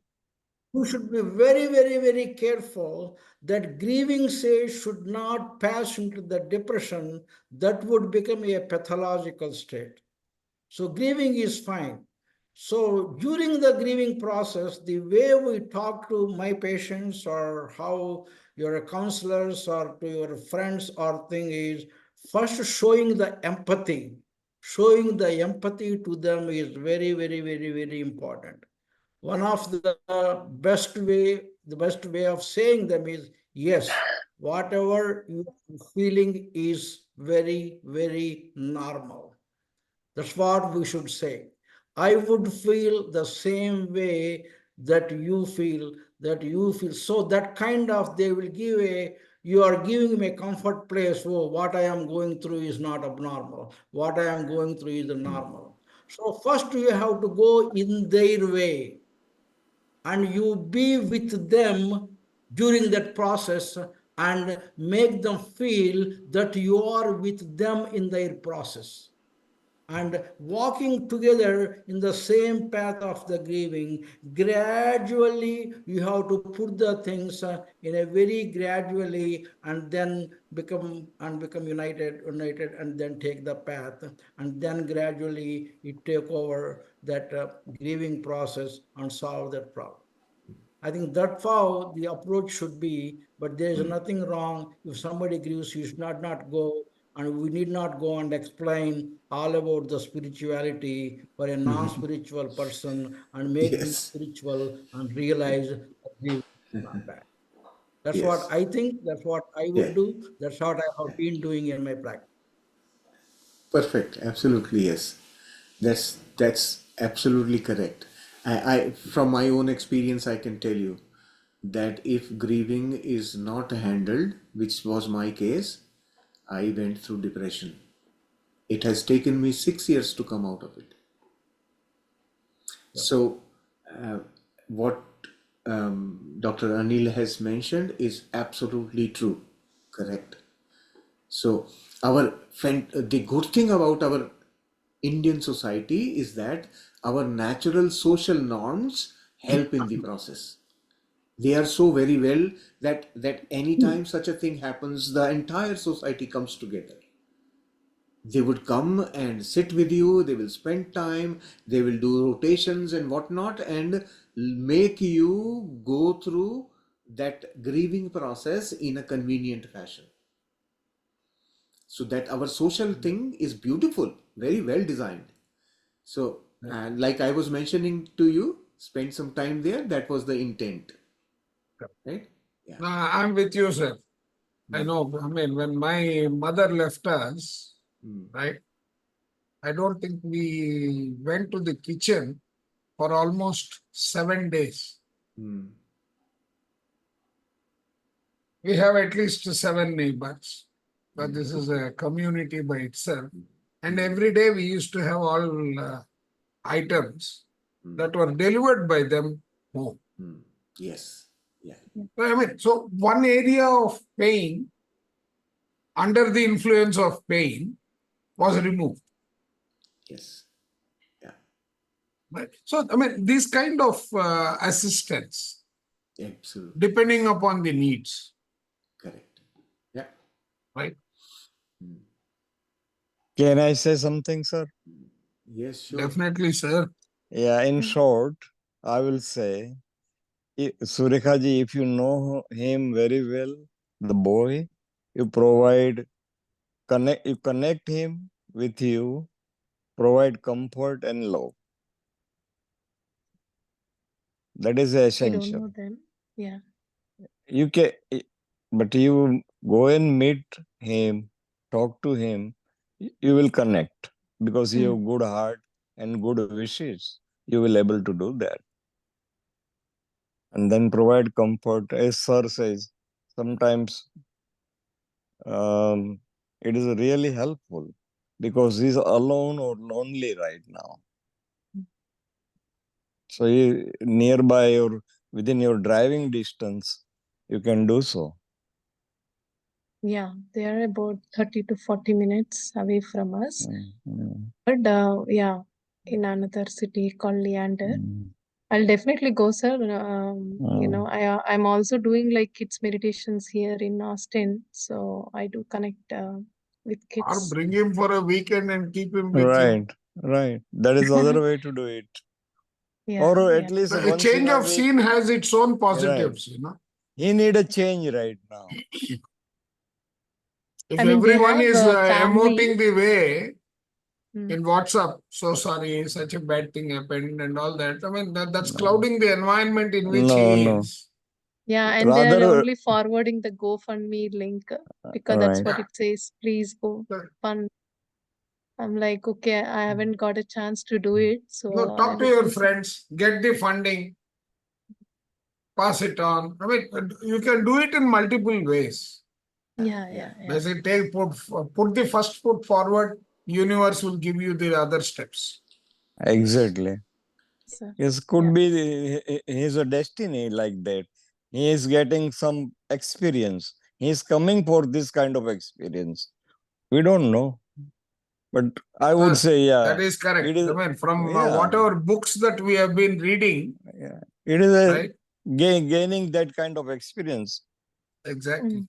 Not only he, sir, all of them Surrounding everybody. involved are Mhm. having a role to play. There is a Player, beautiful exactly. discussion Mm. of this in Thinking and Destiny too. Mm. In which Right. two friends go on a walk and one fellow falls into a ditch and his life is over. Mm.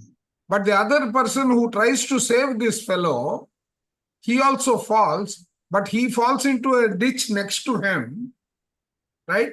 Where he finds a huge deposit of gold. So he becomes rich.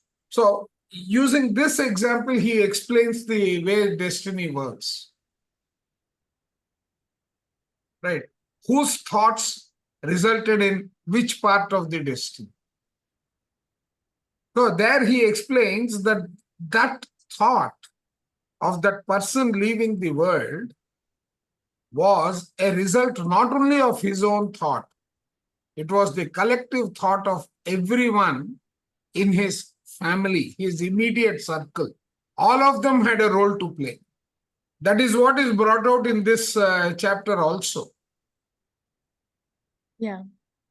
Sir, can That's I say something about like this situation, the boy? It just came to my mind, Sureka ji. You guys Yeah. are like wonderful, and I'm sure you all will fall in together and help the boy in any way you can. But he's a teenager also, and at this moment in this situation, he will be overwhelmed. So sometimes the kids are also not so receptive to like somebody going and talking to them and giving them spiritual gyan, or like he may not be in that mental condition to like listen to all of that. So I would also say like definitely go see, meet him, but just let him be for some time, and and then like assess the situation closely or regularly, and then whatever his needs are, or if he seems receptive, then like because that poor guy would be like shocked at at this moment. He may not be right. even able to Yeah. feel or understand fully completely what he's going through. And teenagers anyways have like a little bit of a different regime or like mindset.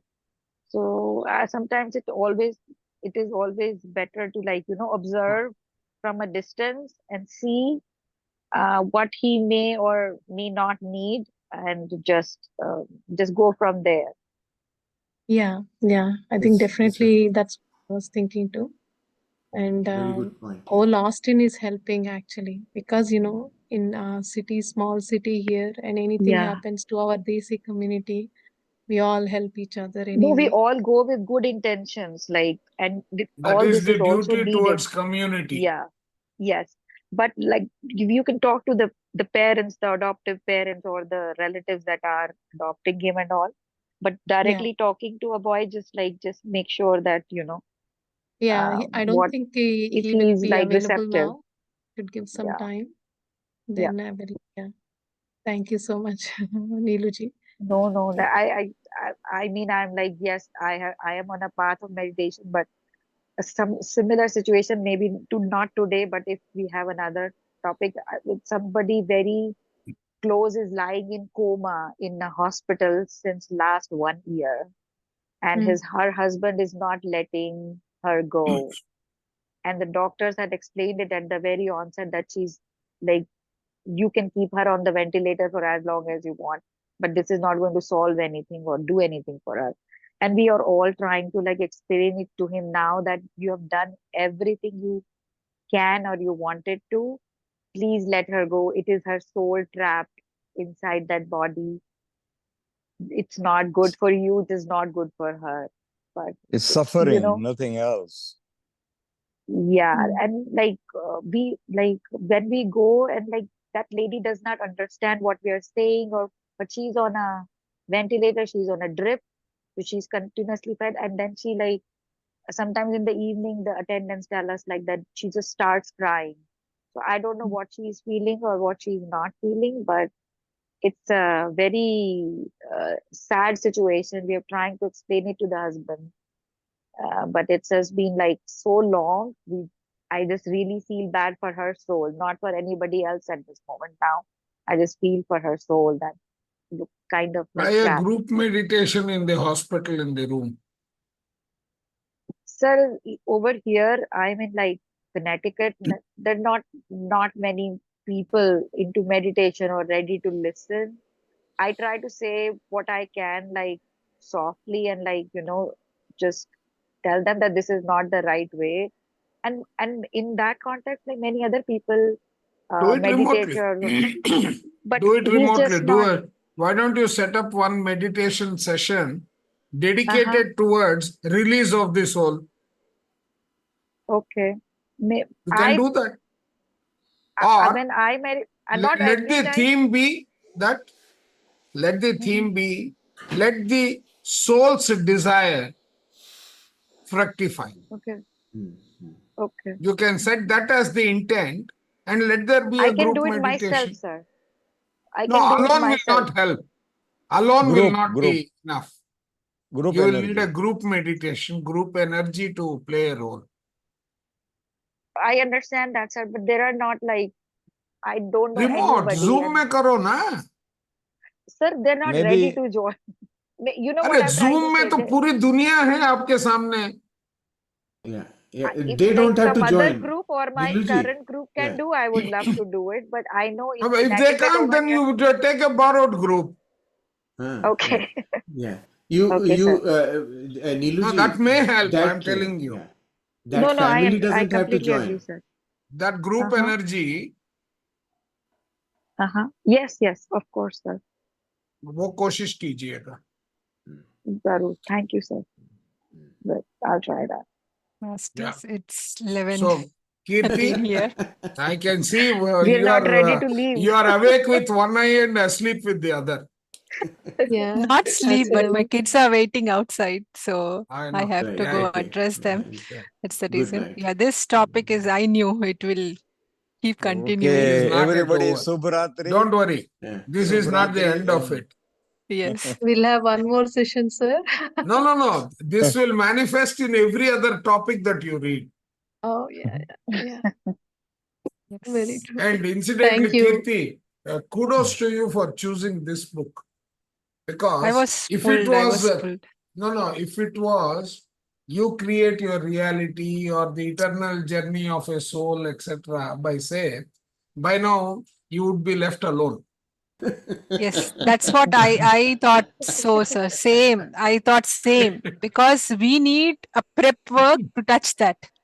So this book is preparing us, our mind, I know to go there. Dinesh ji and even Surekha to some extent was part of the first book club that I started with was You Create Your Reality. Immediately after the trilogy of Belief. Shirdi Baba. we did so many books, sir. And Yeah. Sai Baba's 3 book. correct, that's Baruch, what the trilogy of Sai Baba. And Sir, also I other would book love we to be did. So part glad, of actually. like, Yeah. more such book clubs. I'm so Yeah. glad I was able to connect with all of you. Thank you, I Kirti, have Master. to say thank Yeah, you to we'll Kirti continue. Garu. We'll continue. Yeah. This is not the end. This is the start. This is This is Yes. the the start. beginning. We'll keep You know, going. I There's a mean, lot as you to move, learn. you will get the crocodile tears. The No, crocodile see, festival, sir, rather. how people are aligning. See, this is the topic which need to be discussed. How Anil sir came and how his perspective played a role here. And in the end, he said the powerful thing too, like what emotionally somebody needs, though we are spiritually progressing, but there are some needs to be addressed. And he said that beautiful point, which we struggle when someone is lost someone, we don't know how to console them. We think in a very different ways. But he said a beautiful thing how to address that. I learned that today from him. That's so Yes. beautiful. Everyone is Yeah. teaching here. That's what I want everyone to talk so we can learn and gain that knowledge and use where it's needed. Yeah, I want to end the session now because it's Thank already you. 11:16. We'll continue. Thank you, Kirti garu. Right. Just Thank you so loving much. every bit You are of it. inviting all dangerous fellows. All Actually, retired, you know they have what? nothing else to do. That's a Kirti garu, perfect. You have so much knowledge. This is the perfect recipes brewing here. Right. So I have been not with sir for more than a year or 2 years. Okay, I haven't done any book clubs nor like spiritual tablets. I've been not active. Suddenly yours come and I'm so active in this class. And like I'm surprised Chandra sir used to send me so many. I never used to join them. I'm joining this. So there is a reason. I don't know Then why. learn to experience what you are reading. Hmm. Learn to experience. Only then the objective of the author is met. Yeah. Yes, sir. I think we'll let Yeah. Kirti garu go. Yeah, Yeah. yeah. You Yeah. Thank have you to. so Either much. you go or we will go. no, my kids Leaving are the meet. waiting outside. I have Yeah, to. yeah. No, I Yeah. can Please. see that. Thank I you can so Everybody much. have a understand. good Thank you night. so Bye, Thank much. everyone. you. Good night. Bye. Good night. Good night. Good Okay, morning, Good night. go sir. Thank today you. and come Right. back next time. Yeah. Sure. Okay. Uh, Bye. Thanks. Thank you. Bye. Bye. Good night. Bye. Good Take care. night. Bye. Thank Good you. night. Subhratri.